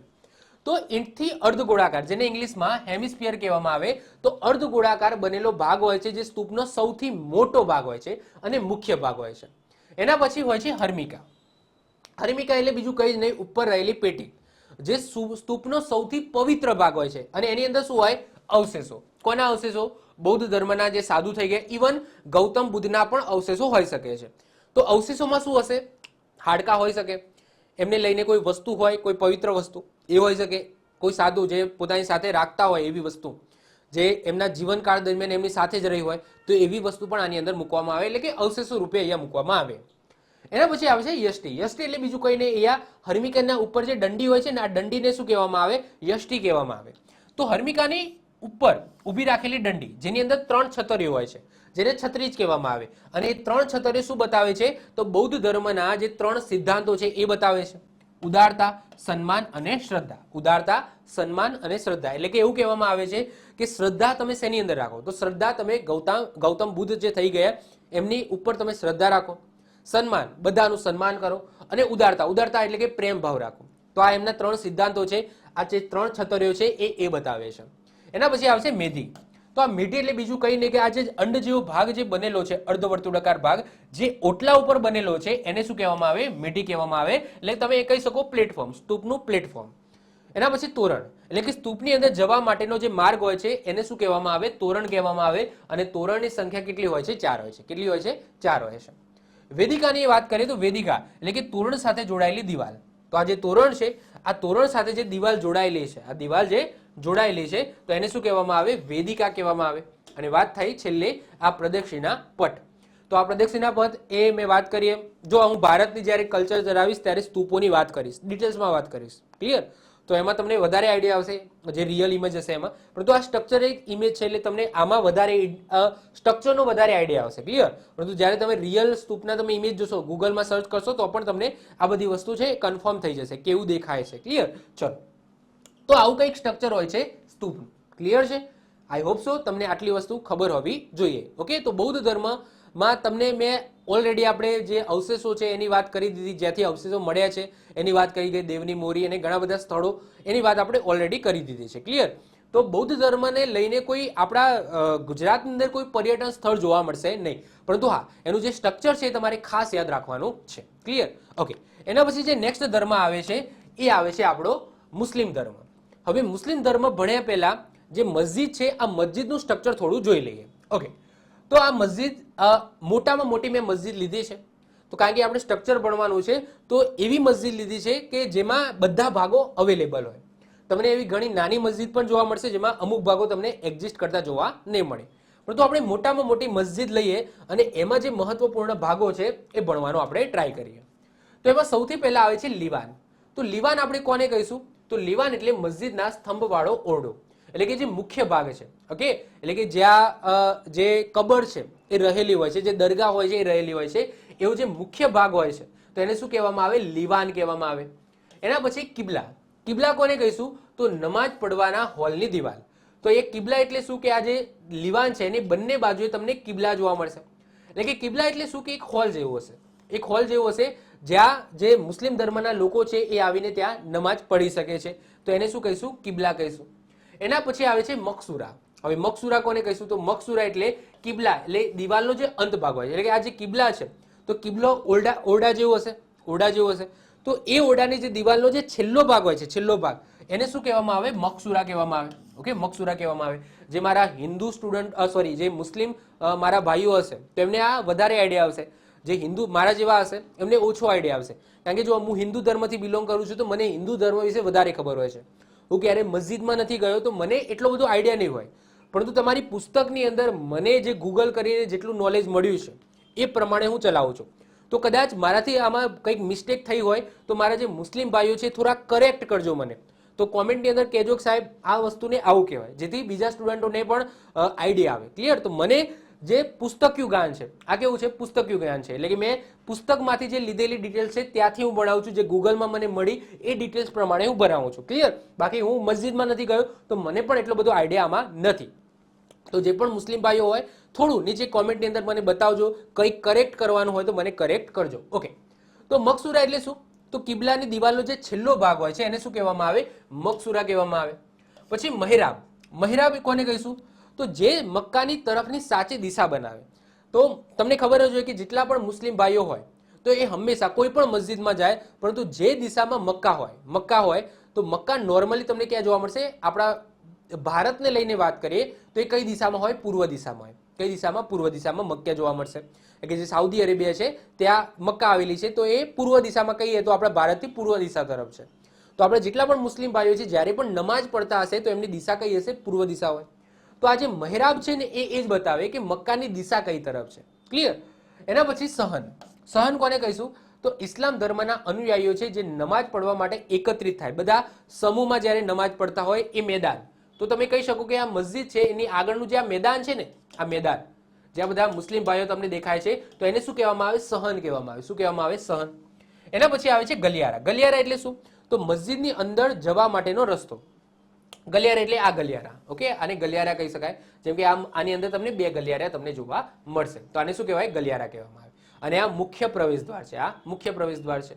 તો આ મુખ્ય પ્રવેશ દ્વાર છે, આ ગલિયારા છે, આ કિબલા છે જ્યાં મુસ્લિમ ભાઈઓ અમુક ભાઈઓ છે એ નમાજ પડવા માટેનો હોલ છે. લીવાન એટલે જે મુખ્ય ઓરડો તમે કહી શકો જ્યાં તેમની દરગાહ હોય છે. પછી આ મિનાર છે. મિનાર તો તમને ખબર જ છે, આવી ઊંચો જે હોય એને મિનાર કહેવામાં આવે. ક્લિયર? પછી આને શું કહેવામાં આવે? તો આને ગુમ્મટ કહેવામાં આવે. શું કહેવામાં આવે? ગુમ્મટ કહેવામાં આવે. પછી મહેરાબ, પછી મુખ્ય પ્રવેશ દ્વાર, આ સહન. ક્લિયર? તો આવું કંઈક સ્ટ્રક્ચર હોય છે મસ્જિદનું. ક્લિયર? મોટી મસ્જિદની વાત કરીએ તો એમાં બધા ભાગો તમને એક્ઝિસ્ટ જોવા મળશે. નાની મસ્જિદ હોય તો આમાંથી અમુક ભાગો તમને નહીં જોવા મળે. ક્લિયર? તો આવું કંઈક સ્ટ્રક્ચર મસ્જિદનું હોય છે. હવે આપણે વાત કરીશું કે ગુજરાતની અંદર જે પણ મહત્વપૂર્ણ પ્રખ્યાત મસ્જિદો આવેલી છે એની વાત કરીશું. વન બાય વન એક એક કરીને જોઈએ. એમાં સૌથી ફેમસ જે મસ્જિદ છે જે મહેસાણા જિલ્લાના ઉનાવામાં આવેલી છે એ છે મીરા દાતાર. તો મીરા દાતાર મસ્જિદ કેવી દેખાય છે? તો આવી કંઈક દેખાય છે. વાત કરીએ મીરા દાતાર મસ્જિદ જે ક્યાં આવેલી છે? મહેસાણાના ઉનાવામાં આવેલી છે. તો હજરત સૈયદ અલી મીરા દાતારની દરગાહ મહેસાણા જિલ્લાના ઊંઝા તાલુકામાં પુષ્પાવતી નદીના કિનારે ઉનાવા ગામની અંદર તમને જોવા મળશે. મીરા શબ્દનો મતલબ શું થાય? મીરા દાતારમાં મીરા શબ્દનો મતલબ થાય બહાદુર અને દાતારનો અર્થ શું થાય છે? આપનાર, એટલે કે દાન આપનાર. ઓકે, અથવા આપનાર. આપનાર અથવા તો દાન આપનાર, આ બંને કોના અર્થ છે? દાતારના. અને મીરાનો અર્થ શું થાય છે? બહાદુર થાય છે. અને આ જે દરગાહ છે એકચ્યુઅલી કોની છે? તો હજરત સૈયદ અલી મીરા દાતારની દરગાહ છે. કોની છે? હજરત સૈયદ અલી મીરા દાતાર. વાત કરીએ આગળ તો અહીં હિજરી કેલેન્ડર મુજબ પ્રથમ માસ મોહરમના 29મા દિવસની રાત્રે ચાંદ દેખાતા અહીંયા દરગાહની અંદર ઉર્સ મેળાનો શરૂઆત થઈ જાય છે, એટલે કે અહીંયા પણ મેળો ભરાય છે. એની વાત આપણે મેળાઓવાળા લેક્ચરમાં વધારે કરીશું. આ મેળો 15 દિવસ ચાલે છે. કેટલા? 15 દિવસ ચાલે છે આ મેળો. નોંધની વાત કરીએ, નોંધ કરીને એક વસ્તુ યાદ રાખજો કે આ દરગાહની જે જાળી છે અને દરવાજા છે એ સોના અને ચાંદીના છે, અને સમગ્ર પરિસરમાં જે સંગેમરમર પથ્થર છે ને એ આપણા વડોદરાના રાજા સયાજીરાવ ગાયકવાડ એમને લગાવેલા છે. ઓકે, તો આ એક નોંધ કરીને આ બાબત ખાલી યાદ રાખજો કે આ દરગાહની અંદર જે જાળી અને દરવાજા છે એ સોના ચાંદીના છે, અને અંદર જે પથ્થરો છે સંગેમરમરના એ આપણા વડોદરાના રાજા સયાજીરાવ ગાયકવાડે લગાવેલા છે. આ ડિટેલ્સ તમને વિકિપીડિયામાં મળી જશે. ઓકે, એના પછી નેક્સ્ટ વાત કરીએ હસન પીરની દરગાહ. હસન પીરની દરગાહ તમને ક્યાં જોવા મળશે? પાટણના દિલમાલની અંદર જોવા મળશે. ક્યાં જોવા મળશે? પાટણના દિલમાલની અંદર. કેવી દેખાય છે? આવી સરસ મજાની દેખાય છે. વાત કરીએ હસન પીરની દરગાહની તો સૈયદ હસન પીર ભારતના 14મી સદીના તૈયબી ઇસ્માઇલી સંત હતા. તેઓ પાટણમાં સુલતાનના દરબારમાં દિલ્હીના સુલતાન નાસુરુદ્દીન મુહમ્મદ શાહ ત્રીજાના સમયની અંદર પ્રખ્યાત હતા. એમની સમાધિ તમને પાટણના ચાણસ્મા તાલુકાના દેલમાલ ખાતે જોવા મળશે. તો એક્ઝામની અંદર સિમ્પલ ક્વેશ્ચન પૂછાય, હસન પીરની દરગાહ ક્યાં આવેલી છે? તો પાટણની અંદર જે ચાણસ્મા તાલુકો છે, આ ચાણસ્મા તાલુકામાં દેલમાલ ગામ છે, આ દેલમાલ ગામની અંદર તમને હસન પીરની દરગાહ જોવા મળશે. એના પછી નેક્સ્ટ આવે છે 102 નંબરે હાજી પીરની દરગાહ. બહુ પ્રખ્યાત છે. હાજી પીરની દરગાહ તમને ક્યાં જોવા મળશે? કચ્છની અંદર જોવા મળશે. હું રિસેન્ટલી જ્યારે કચ્છ ગયો હતો ત્યારે ધોલાવીરા ધોલાવીરા ક્યાં રણોત્સવમાં હતો, અને રણોત્સવથી મારે રાત્રે સાંજ થઈ ગઈ હતી અને રાત્રે જવાનું હતું મારે માતાના મઢે. તો તમે બે રસ્તા છે, કાં તો ભુજ થઈને જાઓ, બહુ લોંગ રસ્તો છે. આના સિવાય તમને એક બીજો રસ્તો પણ જોવા મળશે જે હાજીપીર થઈને જાય છે. તો મેં એ રસ્તો પકડ્યો હતો, ભલે સિંગલ પટ્ટી હતો પરંતુ બહુ શોર્ટકટ પડતો હતો. તો એમાં વચ્ચે હાજીપીરની દરગાહ પણ આવી હતી. એકચ્યુઅલી એ વખતે કિસ્સો એવો બન્યો હતો કે પેટ્રોલ પતી ગયું હતું. અમે 4 વ્હીલર લઈને ગયા હતા, ગાડી લઈને ગયા હતા, પોતાની જ ગાડી હતી. તો એમાં પેટ્રોલ પતી ગયું. અમને એવું કે બધી જગ્યાએ મળી રહેશે. તો ભુજમાંથી અમે નીકળી ગયા, કચ્છ કાળો ડુંગર છે ત્યાં ગયા, પછી ત્યાંથી રણોત્સવ ગયા, અને રણોત્સવ ગયા ત્યાં તો એવું લાગ્યું કે હવે પેટ્રોલ અહીંયા મળ્યું જ નહીં. આખા રણોત્સવમાં મને ક્યાંય પેટ્રોલ જ ના મળ્યું. મને એવું કે ક્યાંક રસ્તામાં પેટ્રોલ પંપ હશે અથવા તો ઇવન બોટલમાં પણ મળી જશે, ના મળ્યું.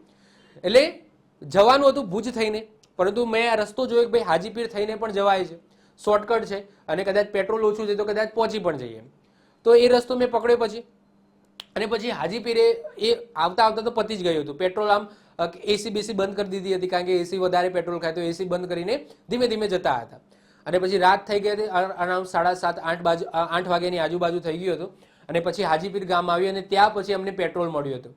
તો આ મારી સ્ટોરી છે. અમે મસ્જિદ તો નહોતા ગયા, લાઇટિંગો ઉપરથી દેખાતી હતી, પરંતુ એટલો ટાઈમ નહોતો, ફટાફટ અમારે માતાના મઢે પહોંચવાનું હતું. તો પછી લાઇટિંગનો એ બધું ત્યાંથી દૂરથી જ અમને દેખાતું હતું. દૂરથી જ આ લાઇટિંગનો આના ઉપર જે ઝબક ઝબક થતી હતી એ દેખાતી હતી. અને હાજીપીર ગામમાં પછી પેટ્રોલની બોટલો મળી હતી. પેટ્રોલ પંપ તો નહોતો, પણ પેટ્રોલની બોટલ બાદ દુકાનમાંથી મળી હતી. પછી પેટ્રોલ ભરાઈને અમે પછી માતાના મઢે ગયા હતા. તો એવી સરસ મજાની દરગાહ તમને જોવા મળશે, હાજીપીર દરગાહ, જે કચ્છની અંદર આવેલી છે. તો કચ્છ જિલ્લાના હાજીપીર ખાતે સ્થિત દરગાહ મુસ્લિમ સંત હાજીપીરને સમર્પિત છે. ગાયોને લૂંટારાઓથી બચાવતી વખતે તેમનું મૃત્યુ થયું હતું. તેમને હજ કરી હતી, એટલા માટે એ હાજીપીર તરીકે ઓળખાયા. તેમને જિંદાપીર અથવા તો વલીપીર તરીકે પણ ઓળખવામાં આવે છે. ચૈત્ર મહિનાના પ્રથમ સોમવારે એટલે કે એપ્રિલ વાર્ષિક મેળાનું આયોજન કરવામાં આવે છે. સમગ્ર ગુજરાતમાંથી લોકો દરગાહની મુલાકાત લે છે એ મેળો જ્યારે ભરાય છે ત્યારે, અને નજીકમાં આવેલા કરોલ પીરની દરગાહની પણ મુલાકાત લે છે. તો આવી હાજીપીરની દરગાહ તમને ક્યાં જોવા મળશે? કચ્છની અંદર જોવા મળશે. હાજીપીર ખાતે તમને જોવા મળશે. એ ગામનું નામ જ હાજીપીર કહેવામાં આવે છે. ક્લિયર? જેમને જિંદાપીર અથવા તો વલીપીર તરીકે પણ ઓળખવામાં આવે છે. એમને હજની યાત્રા કરી હતી, એટલા માટે એ હાજીપીર તરીકે ઓળખાયા. અને એમનું જે મુખ્ય કામ તમે કહી શકો કે ગાયોને લૂંટારાઓથી બચાવતી વખતે એમને બલિદાન આપ્યું હતું, એમનું મૃત્યુ થયું હતું. ઓકે, તો એવા સંત થઈ ગયા હાજીપીર. એમની દરગાહ તમને કચ્છની અંદર જોવા મળશે. એના પછી નેક્સ્ટ આવે છે પીરાણા હિન્દુ મુસ્લિમ દરગાહ. તો પીરાણા હિન્દુ મુસ્લિમ દરગાહ એ અમદાવાદમાં આવેલી છે. આની અંદર હિન્દુ મુસ્લિમ એવું લખેલું છે, કારણ કે આ જે દરગાહ છે એ માત્ર ને માત્ર મુસ્લિમ ધર્મનું આસ્થા કેન્દ્ર નથી, પરંતુ એ જે અમદાવાદની અંદર જે લોકલ જે જગ્યાએ આ દરગાહ આવેલી છે, તો ત્યાંના ઘણા બધા એવા સમુદાય છે જે હિન્દુ ધર્મના છે, એમનું પણ આ આસ્થાનું કેન્દ્ર છે. ચલો વાત કરીએ આપણે પીરાણા હિન્દુ મુસ્લિમ દરગાહની. તો ઇમામ શાહ બાવાની દરગાહ અમદાવાદ શહેર નજીક પીરાણામાં આવેલી એક પ્રખ્યાત સિયા ઇસ્માઇલી દરગાહ છે. તમને ખબર હોય તો મુસ્લિમ ધર્મના પણ બે પંથ છે, શિયા અને સુન્ની. તો આ જે છે એ શિયા ઇસ્માઇલી દરગાહ છે. દરગાહ એક વિશાળ સંકુલનો સમાવેશ કરે છે, જેમાં પીર સદારદીન ઇમામ શાહની કબર તેમજ અન્ય ઘણી બધી કબરો હતી, અને સંકુલમાં એક મસ્જિદ પણ અસ્તિત્વમાં તમને જોવા મળશે. હવે આ સંકુલ ઇસ્લામ સિવાયના અન્ય ધર્મોના ભક્તોને પણ આકર્ષિત કરે છે, જેમાં હિન્દુ ધર્મ અને પીરાણા ગામમાં રહેતા તમામ 18 સમુદાયો છે, 18 કોમ્યુનિટી છે, જેમાં વિવિધ જાતિઓ અને ધર્મો સાથે જોડાયેલા છે. એ બધા આ પીર સદર દિનના ભક્તો છે. ક્લિયર? એટલે કે આ જે એવું નથી કે માત્ર ને માત્ર મુસ્લિમ ધર્મ છે એ મુસ્લિમ ધર્મનું જ આસ્થા કેન્દ્ર છે, ના. ત્યાંના જે લોકલ હિન્દુ ધર્મના લોકો છે, સાથે સાથે બીજી 18 કોમ્યુનિટી છે જે અલગ અલગ ધર્મ સાથે બિલોંગ કરે છે, તો એમનું પણ આ એક આસ્થાનું કેન્દ્ર છે પીરાણા હિન્દુ મુસ્લિમ દરગાહ, જે તમને ક્યાં જોવા મળશે? અમદાવાદની અંદર તમને જોવા મળશે. કેવી દેખાય છે? આવી કંઈક દેખાય છે. એના પછી ગુજરાતનું 104મા નંબરનું તીર્થ સ્થાન આવે છે, એ આવે છે જમિયલ શાહ દાતાર દરગાહ. જામિયલ શાહ નથી, પ્રિન્ટિંગ મિસ્ટેક છે, જમિયલ શાહની દાતાર દરગાહ. હવે આ દાતાર અને પેલું દાતાર અલગ છે. ઓકે, પેલું ઉનાવાવાળી દાતાર દરગાહ અને આ છે જમિયલ શાહ દાતાર દરગાહ. ક્યાં આવેલી છે? જુનાગઢની અંદર. હવે તમને ખબર છે ગુજરાતનું સૌથી ઊંચું શિખર કયું છે? ગિરનાર. અને એ જ ગિરનાર પર્વતની બાજુમાં તમને દાતાર ડુંગર જોવા મળશે. તો એ દાતાર ડુંગરની ઉપર અને નીચે બંને જગ્યાએ તમને દરગાહો જોવા મળશે, અને કોની છે? જમિયલ શાહ દાતારની. તો દાતાર પર્વત ગિરનાર પર્વતની બરાબર સામે આવેલો છે. દાતાર ટેકરીના શિખર પર જમિયલ શાહ દાતારની તમને દરગાહ જોવા મળશે, જે 2779 ફૂટ ઊંચાઈ પર આવેલી છે. આ જમિયલ શાહ દાતાની દરગાહ સુધી પહોંચવા માટે તમારે 3000 પગથિયા ચડવા પડે છે, જે વેલિંગ્ટન ડેમથી શરૂ થાય છે. અને આ વેલિંગ્ટન ડેમ અંગ્રેજો દ્વારા કાલવા નદી ઉપર બાંધવામાં આવ્યો હતો. દાતાર પર્વતના જે નાગરિયા પથ્થરો છે ને, એ ત્યાંના સ્થાનિક લોકો અથવા ત્યાં જે જોવા આવે છે એ લોકો માટેનું આકર્ષણનું કેન્દ્ર છે. હવે એવું તો શું છે આ નાગરિયા પથ્થરમાં? તો આ નાગરિયા પથ્થરની ખાસિયત એ છે કે આ પથ્થરને તમે લાત મારો ને તો ઢોલ જેવો અવાજ નીકળે છે, ઢોલ જેવું પોલો અવાજ નીકળે છે. તો એવા આ નાગરિયા પથ્થરો તમને ક્યાં જોવા મળશે? આ જમિયલ શાહ દાતાની દરગાહ આવેલી છે, જે દાતાર પર્વતની ઉપર આવેલી છે, ત્યાં તમને જોવા મળશે. આવી દરગાહ તમને દાતાર પર્વતના નીચે પણ જોવા મળશે. તો જમિયલ શાહ દાતાર દરગાહ યાદ રાખજો, ક્યાં આવેલી છે? તો જુનાગઢમાં આવેલી છે, દાતાર પર્વત ઉપર આવેલી છે. અને દાતાર પર્વત એ તમે કહી શકો ગિરનાર પર્વતમાળા છે ને એનો જ એક ભાગ છે. ક્લિયર? ચલો, એના પછી નેક્સ્ટ આવે છે રોજા રોજી દરગાહ. અને આ રોજા રોજી દરગાહ તમને ક્યાં જોવા મળશે? મહેમદાબાદ. મહેમદાબાદ ક્યાં આવેલું છે? ખેડા. તો ખેડાના મહેમદાબાદની અંદર તમને રોજા રોજી દરગાહ જોવા મળશે. જો શિલ્પ અને સ્થાપત્ય કળાની અંદર આપણે ઓલમોસ્ટ જેટલી પણ જૂની દરગાહો હતી એ આપણે કમ્પ્લીટ કરી દીધી છે, જેમ કે જામા મસ્જિદ છે અને બીજી નગીના મસ્જિદ છે. તો ઘણી બધી મસ્જિદો છે જે આપણે શિલ્પ અને સ્થાપત્ય કળાની અંદર જોઈ ગયા હતા, કારણ કે આ બધા ઉત્તમ નમૂના છે શિલ્પ અને સ્થાપત્ય કળાના. કદાચ એક બે રહી ગઈ હોય તો આપણે આની અંદર લઈ લઈએ છીએ, ધાર્મિક સ્થળોની અંદર લઈ લઈએ છીએ. બાકી મોટા ભાગની જેટલી પણ મસ્જિદો જે આપણા મુઘલ શાસકોએ બનાવડાવી છે, જે મુસ્લિમ શાસકોએ બનાવડાવી છે, એ આપણે શિલ્પ અને સ્થાપત્યની અંદર કમ્પ્લીટ કરી દીધી છે. ઓકે, તો વાત કરીએ રોજા રોજી દરગાહની, જે મહેમદાબાદ ખેડામાં જોવા મળશે. તો રોજા રોજીની દરગાહ મહેમદાબાદ શહેરથી 5 કિલોમીટર દૂર સોજાલી, આ ગામનું નામ યાદ રાખજો, સોજાલી નામના ગામમાં આવેલી છે, જેને સોજાલી દરગાહ પણ કહેવામાં આવે છે. આ દરગાહ 15મી સદીમાં સુલતાન મોહમ્મદ બેગડાના શાસન દરમિયાન વાત્રક નદીના કિનારે બાંધવામાં આવી હતી. આ રોજાનું નિર્માણ પીર મિનાર સૈયદે તેમના પિતાના સ્મારક તરીકે આ બનાવડાવી હતી. રોજામાં ઝાલી, પથ્થરના થાંભલા, ગુંબજ, કમાનો, બારીક કોતરણી વાળા તમને જોવા મળશે. એક દંતકથા છે કે અહીંયા જે થાંભલાઓ છે ને એની સંખ્યા ગણી શકાતી નથી. અહીંયા તમે જુઓ ઘણા બધા થાંભલાઓ છે. એવું કહેવામાં આવે છે કે આ થાંભલાઓની સંખ્યા નથી ગણી શકાતી. એટલે કે તમે સમજી લો આજે થાંભલા ગણ્યા, આજે થાંભલા તમે ગણ્યા, પછી ફરી આવશો અને થાંભલા ગણશો તો એ આંકડો બદલાઈ જશે. એટલે કે તમે એક વખત આ થાંભલા ગણી લીધા, અહીંયાથી જતા રહ્યા, પછી જ્યારે બીજી વખત આવશો અને ફરીથી થાંભલા ગણશો તો એ થાંભલાની જે કાઉન્ટિંગ છે એ બદલાઈ જશે, એવી માન્યતા છે. તો એવી દંતકથા પણ છે કે દર વખતે કોઈ વ્યક્તિ ગણતરી કરે છે તો ત્યારે એ અલગ અલગ આંકડો મળે છે એને. રોઝી એ લાલ ઈંટોથી બનેલું છે. આ જે રોજા રોજીનો જે દરગાહ છે લાલ ઈંટોથી બનેલું છે અને એક સરળ માળખું તમને જોવા મળશે, એક સરળ માળખું ધરાવે છે. તો એક્ઝામની અંદર પૂછાય કે ભાઈ રોજા રોજી દરગાહ ક્યાં આવેલી છે? તો ખેડાના મહેમદાબાદની અંદર આવેલી છે. આટલું ખાસ યાદ રાખી લેજો. એના પછી છેલ્લે વાત કરીએ સેલાવી દરગાહ. અને આ સેલાવી દરગાહ તમને ક્યાં જોવા મળશે? પાટણમાં જોવા મળશે. અને પાટણમાં દાઉદી વોરા કોમની તમને 2 દરગાહ જોવા મળશે. એક્ઝામની અંદર પૂછાય કે આ સેલાવી દરગાહમાં શું આવેલું છે? તો 2 દરગાહ આવેલી છે દાઉદી વોરા કોમની. જસ્ટ એટલું યાદ રાખજો. ઓકે, તો આ ખાસ ઇમ્પોર્ટન્ટ છે. જસ્ટ એટલું યાદ રાખી લો કે આ સેલાવી દરગાહ એ દાઉદી વોરા કોમની 2 દરગાહ અહીંયા સેલાવી દરગાહમાં આવેલી છે. અને સેલાવી ક્યાં આવેલું છે? તો સેલાવી તમને પાટણમાં જોવા મળશે. ઓકે, આટલું ખાસ યાદ રાખી લેજો. તો આ વાત થઈ ગઈ આપણા મુસ્લિમ ધર્મના આસ્થા કેન્દ્રોની. ઓકે, એના પછી નેક્સ્ટ વાત કરીએ પારસી ધર્મની. તો પારસી ધર્મની વાત કરીએ તો પારસી ધર્મના આપણા ગુજરાતની અંદર માત્ર 2 જ શહેરો છે. એક એ શહેર જ્યારથી પારસી લોકો એ શહેરે ઉતર્યા હતા, અને બીજું એ શહેર જ્યાં પારસી ધર્મ છે એ ત્યાં વધારે સંકળાયેલો છે, ત્યાં એમનું તીર્થ સ્થાન જોવા મળશે. એવા 2 જ શહેરો યાદ રાખવાના. પહેલું છે સજાણ અને બીજું છે ઉદવાડા. સજાણ એટલા માટે કે ત્યાં અત્યારે પારસીઓનું કંઈ છે નહીં, પરંતુ એ સજાણ બંદરે ઉતર્યા હતા. એટલે કે જ્યારથી આપણા ગુજરાતની અંદર એમને એન્ટ્રી મેળવી હતી એ જગ્યા છે સજાણ. અને સજાણ ક્યાં આવેલું છે? વલસાડમાં આવેલું છે. અને ઉદવાડા ક્યાં આવેલું છે? એ પણ વલસાડમાં છે. તો સજાણ બંદર એટલા માટે કે જ્યારે પારસી લોકો ઈરાનથી આવ્યા હતા તો સૌથી પહેલા આપણા ગુજરાતના સજાણ બંદરે ઉતર્યા હતા. અને સજાણમાં કયા રાજાનું રાજ હતું? તો જાદે રાણા. કોણ હતું? જાદે રાણા. અને જાદે રાણાએ એમને આશ્રય આપ્યો હતો કે હા, તમે અહીંયા રહી શકો છો. અને એમના પછી એમને પોતાનું જે નગર કહેવાય અથવા તીર્થ સ્થાન કહેવાય એ કઈ જગ્યાએ સ્થાપ્યું છે? તો ઉદવાડાની અંદર. અને ઉદવાડા ક્યાં આવેલો છે? વલસાડમાં આવેલો છે. હવે જે રીતના આપણે મંદિર કહીએ છીએ એ રીતના આ પારસીઓ એને અગિયારી કહે. શું કહે? અગિયારી. તો અગિયારી એટલે એ પારસીઓનું પવિત્ર સ્થાન, એને અગિયારી કહેવામાં આવે. જેમ કે મુસ્લિમ ધર્મની અંદર મસ્જિદ છે, હિન્દુ ધર્મની અંદર મંદિર છે, એ રીતના પારસી ધર્મની અંદર શું છે? અગિયારી છે. ક્લિયર? તો પારસીઓના કાશી તરીકે ઓળખવામાં આવે છે ઉદવાડા. ઉદવાડા પારસીઓના કાશી તરીકે ઓળખવામાં આવે છે. ત્યાં હાલમાં પણ પવિત્ર આતશ બહેરામ પ્રજ્વલિત છે. હવે આ શું છે? તો આ એ જ્યોત છે, એ અગ્નિ છે જે પારસી ધર્મના લોકો છે એ ઈરાનથી પોતાની સાથે લાવ્યા હતા અને એ અગ્નિની અહીંયા સ્થાપના કરી છે. ફરીથી રિપીટ કરું છું, આ આતશ બહેરામ પ્રજ્વલિત છે એનો મતલબ શું? કે અહીંયા એક જ્યોત છે જે અગ્નિ છે જે પારસી લોકો ઈરાનથી પોતાની સાથે લાવ્યા હતા અને એની સ્થાપના આ અગિયારીની અંદર કરી છે.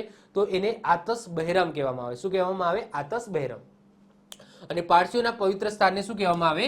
અગિયારી કહેવામાં આવે છે. ક્લિયર છે? ચલો, તો આગળ આપણે હિન્દુ ધર્મમાં મંદિર, બૌદ્ધ ધર્મની અંદર સ્તૂપ, મુસ્લિમ ધર્મમાં મસ્જિદ અને પારસી ધર્મમાં અગિયારી. ક્લિયર? ચલો, હવે નેક્સ્ટ ધર્મ. એના પછી આવે ખ્રિસ્તી. હવે ખ્રિસ્તી ધર્મનું તો બધાને ખબર જ છે. તો ખ્રિસ્તી ધર્મનું જે આસ્થા કેન્દ્ર હોય એને ચર્ચ કહેવામાં આવે. શું કહેવામાં આવે? ચર્ચ કહેવામાં આવે. હવે ખ્રિસ્તી ધર્મના તીર્થ સ્થાનોની વાત કરીએ તો જો ચર્ચ તો ઘણી બધી જગ્યાએ જોવા મળશે, તો મુખ્ય તીર્થ સ્થાનોની વાત કરીએ તો 2 જ છે. કેટલા? 2 જ છે. પહેલું છે વડોદરાની અંદર આવેલું નિષ્કલંક માતાનું ધામ. તો યાદ રાખજો, આ નિષ્કલંક માતાનું ધામ એ આપણા હિન્દુ ધર્મનું નહીં પરંતુ ખ્રિસ્તી ધર્મનું આસ્થા કેન્દ્ર છે, જે તમને આવું કંઈક જોવા મળશે. અને બીજું છે ખંભોળજ. અને આ ખંભોળજ ક્યાં આવેલું છે? આણંદમાં. અને આ ખંભોળજની અંદર નિરાધારોની માતાનું તમને મંદિર જોવા મળશે. અને આ નિરાધારોની માતા એ પણ ખ્રિસ્તી ધર્મનું સાથે સંકળાયેલું આ એક આસ્થા કેન્દ્ર છે. તો 2 જ યાદ રાખીશું. ફરીથી કહું છું, ચર્ચ ઘણી બધી જગ્યાએ જોવા મળશે પરંતુ આસ્થાના કેન્દ્રો 2 છે. ક્લિયર? તો ખ્રિસ્તી ધર્મ સાથે આ 2 ખાસ યાદ રાખીશું. એક તો નિષ્કલંક માતાનું મંદિર. એક્ઝામમાં પૂછાય કે ખ્રિસ્તી ધર્મ સાથે સંકળાયેલું નિષ્કલંક માતાનું મંદિર ક્યાં જોવા મળશે? મંદિર નહીં, નિષ્કલંક માતાનું ધામ ક્યાં જોવા મળશે? તો વડોદરામાં જોવા મળશે. બીજું એવું પૂછાય નિરાધારોની માતા એ ધામ તમને ક્યાં જોવા મળશે? એ જગ્યા ક્યાં જોવા મળશે? તો ખંભોળજ. અને ખંભોળજ ક્યાં આવેલું છે? આણંદમાં. હવે આ ક્ષેત્ર સાથે એટલે કે ખંભોળજ નિરાધારોની માતા સાથે સંકળાયેલી અમુક બાબતો છે એ યાદ રાખવાની છે. એક મેળો પણ ભરાય છે, એની પણ વાત કરીએ. તો અહીંયા રોમન કેથોલિક ખ્રિસ્તી ધર્મનો મેળો છે. મેળો અહીંયા ભરાય છે જે અનાથોના મેળા તરીકે પણ ઓળખવામાં આવે છે. આ જે નિરાધારોની માતા છે ને એમને પણ અનાથોની માતા તરીકે ઓળખવામાં આવે છે. ફરીથી રિપીટ કરું છું, આ નિરાધારોની માતા છે એમને અનાથોની માતા તરીકે ઓળખવામાં આવે છે. અને આ જગ્યાએ એટલે કે ખંભોળજમાં અનાથોનો મેળો પણ ભરાય છે એવું કહેવામાં આવે છે. એટલે કે અનાથોનો મેળો એવું કહેવામાં આવે છે. ઈસુની માતાનું નામ હતું મરિયમ, જે અનાથોની માતા તરીકે ખંભોળજ મુકામે સ્થાપિત છે. એટલે કે એમનું તીર્થ સ્થાન તમને અહીંયા જોવા મળશે. તો આ જે નિરાધારોની માતા એટલે જે ઈસુની માતા હતી જેમનું નામ હતું મરિયમ, એ અહીંયા એક્ઝિસ્ટ કરે છે. એટલે કે એમનું અહીંયા તીર્થ સ્થાન બનાવવામાં આવ્યું છે. દર દિવાળીએ આ મેળાનું આયોજન કરવામાં આવે છે. આ મેળામાં ધાર્મિક ક્રિયાનું વધુ મહત્વ છે. મેળા દરમિયાન ચર્ચમાં વિધિ થાય છે જેને માસ તરીકે ઓળખવામાં આવે છે. શું? માસ તરીકે ઓળખવામાં આવે છે. તો ખ્રિસ્તી ધર્મના 2 તીર્થ સ્થાનો યાદ રાખીશું. નિરાધારોની માતા સ્થાન જિલ્લો આણંદ, જગ્યા ખંભોળજ. ક્લિયર? ત્યાં અનાથોનો મેળો પણ ભરાય છે. અને જે નિરાધારોની માતા એ કોને કોને કહેવામાં આવે છે? તો ઈસુની માતા હોય છે મરિયમ, એમને નિરાધારોની માતા કહેવામાં આવે છે. અને બીજું નિષ્કલંક માતાનું ધામ જે તમને વડોદરાની અંદર જોવા મળશે. તો ખ્રિસ્તી ધર્મના આ 2 યાદ રાખીશું. ઓકે, એના પછી છેલ્લે વાત કરીએ આપણે યહૂદી ધર્મની. તો યહૂદી ધર્મ, તો એમાં જે એમનું પવિત્ર સ્થાન હોય છે તો એને કહેવામાં આવે સિનેગોગ. શું કહેવામાં આવે? સિનેગોગ કહેવામાં આવે. તો બધા ધર્મના થઈ ગયા. ક્લિયર? જો જૈન ધર્મ છે, જૈન ધર્મનું પણ મંદિર જ કહેવાય. જૈન ધર્મમાં કોઈ અલગ નામ નથી. બૌદ્ધ ધર્મમાં સ્તૂપ છે, જૈન ધર્મમાં મંદિર છે, હિન્દુ ધર્મમાં મંદિર છે, મુસ્લિમ ધર્મમાં મસ્જિદ છે, પછી ખ્રિસ્તી ધર્મમાં ચર્ચ છે.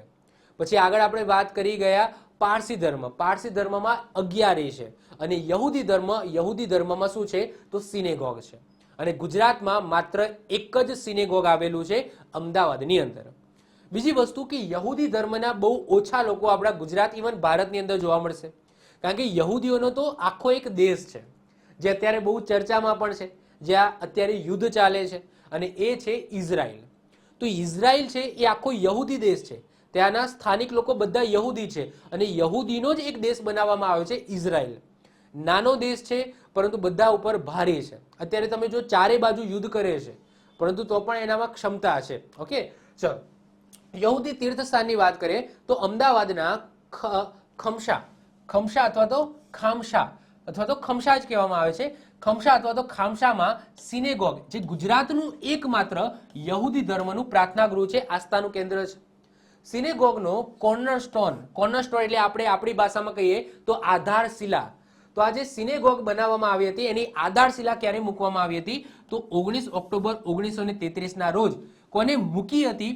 તો એબીગેલબાઈ બેન્જામિન ઈસાક ભોંકરે મૂકી હતી. આ એમનો યહૂદીમાં આ ટાઈપના નામ હોય છે. એના પછી એનું લોકાર્પણ તમે કહી શકો આપણી ભાષામાં. તો આ સિનેગોગને 2 સપ્ટેમ્બર 1934ના રોજ પવિત્ર કરવામાં આવ્યું. ધેટ્સ મીન્સ કે એનું લોકાર્પણ કરીને આપણી ભાષામાં કહીએ ને તો પ્રાણ પ્રતિષ્ઠા કરવામાં આવી. તો 2 સપ્ટેમ્બર 1934 પ્રાણ પ્રતિષ્ઠા કરીને પછી એ પબ્લિક ધેટ્સ મીન્સ કે યહૂદી ધર્મના લોકો માટે એ ઓપન કરવામાં આવ્યું હતું. જૂના અમદાવાદના ખમશામાં બુખારા મહોલ્લા, ઓકે, બુખારો મહોલ્લો જગ્યા ખાતે પારસીની અગ્નિ મંદિરની શેરીમાં સિનેગોગ ઊભું છે, જે શહેરની હેરિટેજ યાદીની અંદર સામેલ છે. કેવું દેખાય છે? આવું દેખાય છે.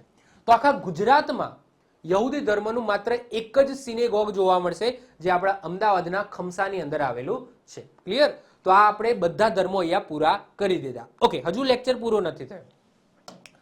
હવે આપણે વાત કરીશું સિંધુ ખીણ સંસ્કૃતિના નગરોની. સાહેબ, આપણે એક્ઝામની અંદર પૂછાય, 100% પૂછાય. જો તીર્થ સ્થાનો અને પર્યટન સ્થળોની અંદર આપણા સિંધુ ખીણ સંસ્કૃતિના નગરો પણ સામેલ છે.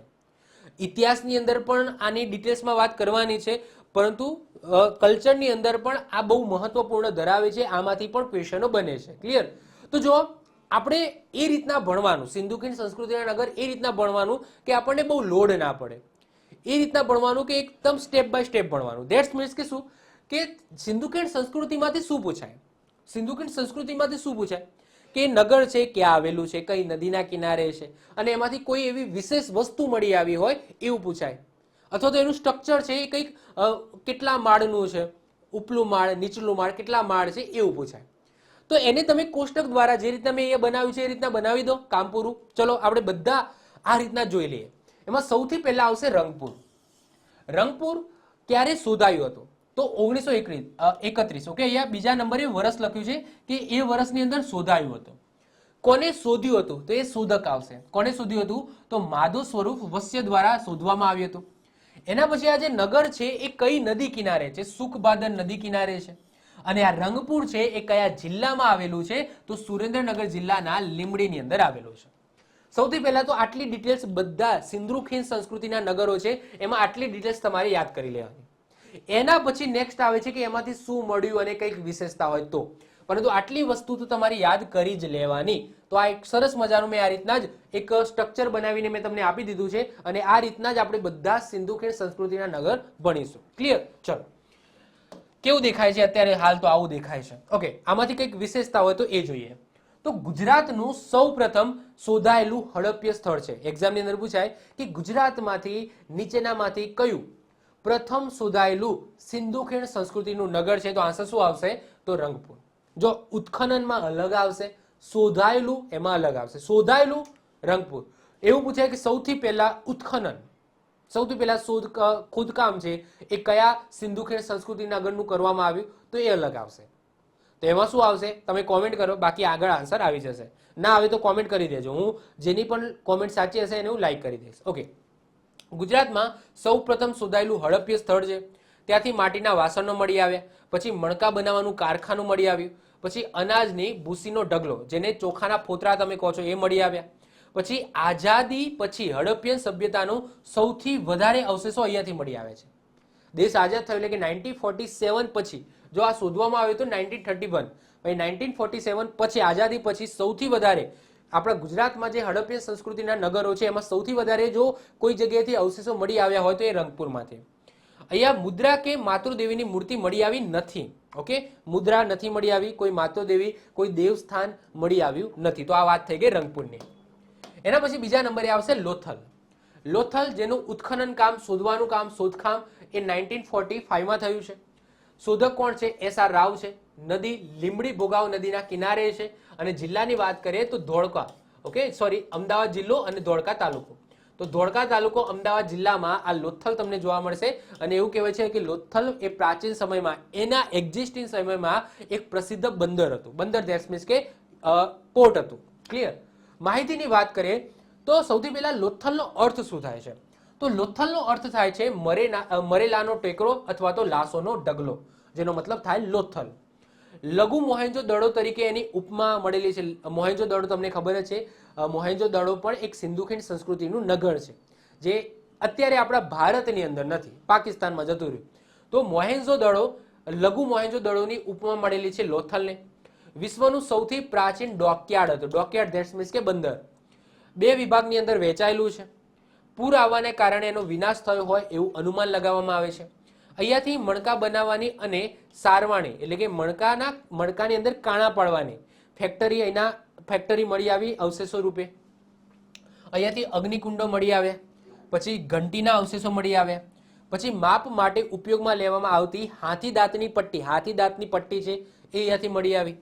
પછી મુખ્ય દરવાજો, એનો જે માર્ગ છે એ માર્ગ, મુખ્ય રસ્તો છે ને ત્યાં ખુલવાને બદલે અંદર શેરીમાં ખુલતો હતો. કોઈ ઘર છે તો ઘરનો માર્ગ એ મુખ્ય જે માર્ગ છે ત્યાં ખુલવાને બદલે નાની નાની શેરીઓની અંદર ખુલતા હતા. તો એવી કંઈક માહિતી આ લોથલ શહેરમાંથી મળી આવે છે. તો સૌથી પહેલા લોથલમાંથી તો આ વસ્તુ યાદ રાખી લેવાની અને એના પછી મેં અહીંયા જે લખેલી છે એટલી વસ્તુ યાદ રાખી લેવાની. તમારું લોથલ પૂરું. ક્લિયર? ચલો, એના પછી નેક્સ્ટ આવે છે ધોલાવીરા. અને ધોલાવીરા તો તમને ખબર જ છે સાહેબ, 2021માં આપણા ગુજરાતનું 4થા નંબરનું શું મળ્યું છે, શું બન્યું છે? તો યુનેસ્કો વર્લ્ડ હેરિટેજ સાઇટ બન્યું છે. તો અત્યારે આપણા ગુજરાતમાં 4 વર્લ્ડ હેરિટેજ સાઇટ છે. 2004 ચાંપાનેર, 2014 રાણકી વાવ, અમદાવાદ. ઓકે, એ તમારે જ કહેવાનું છે. અને છેલ્લે શું? તો 2021ની અંદર ધોલાવીરા. ઓકે, ધોલાવીરા ક્યાં જોવા મળશે? આપણા કચ્છની અંદર જોવા મળશે. ધોલાવીરા બહુ પ્રખ્યાત છે. વાત કરીએ ઉત્ખનનની, તો ઉત્ખનન 2 વખત થયું છે. 1967 થી 68 કોને કર્યું હતું? JP જોશી.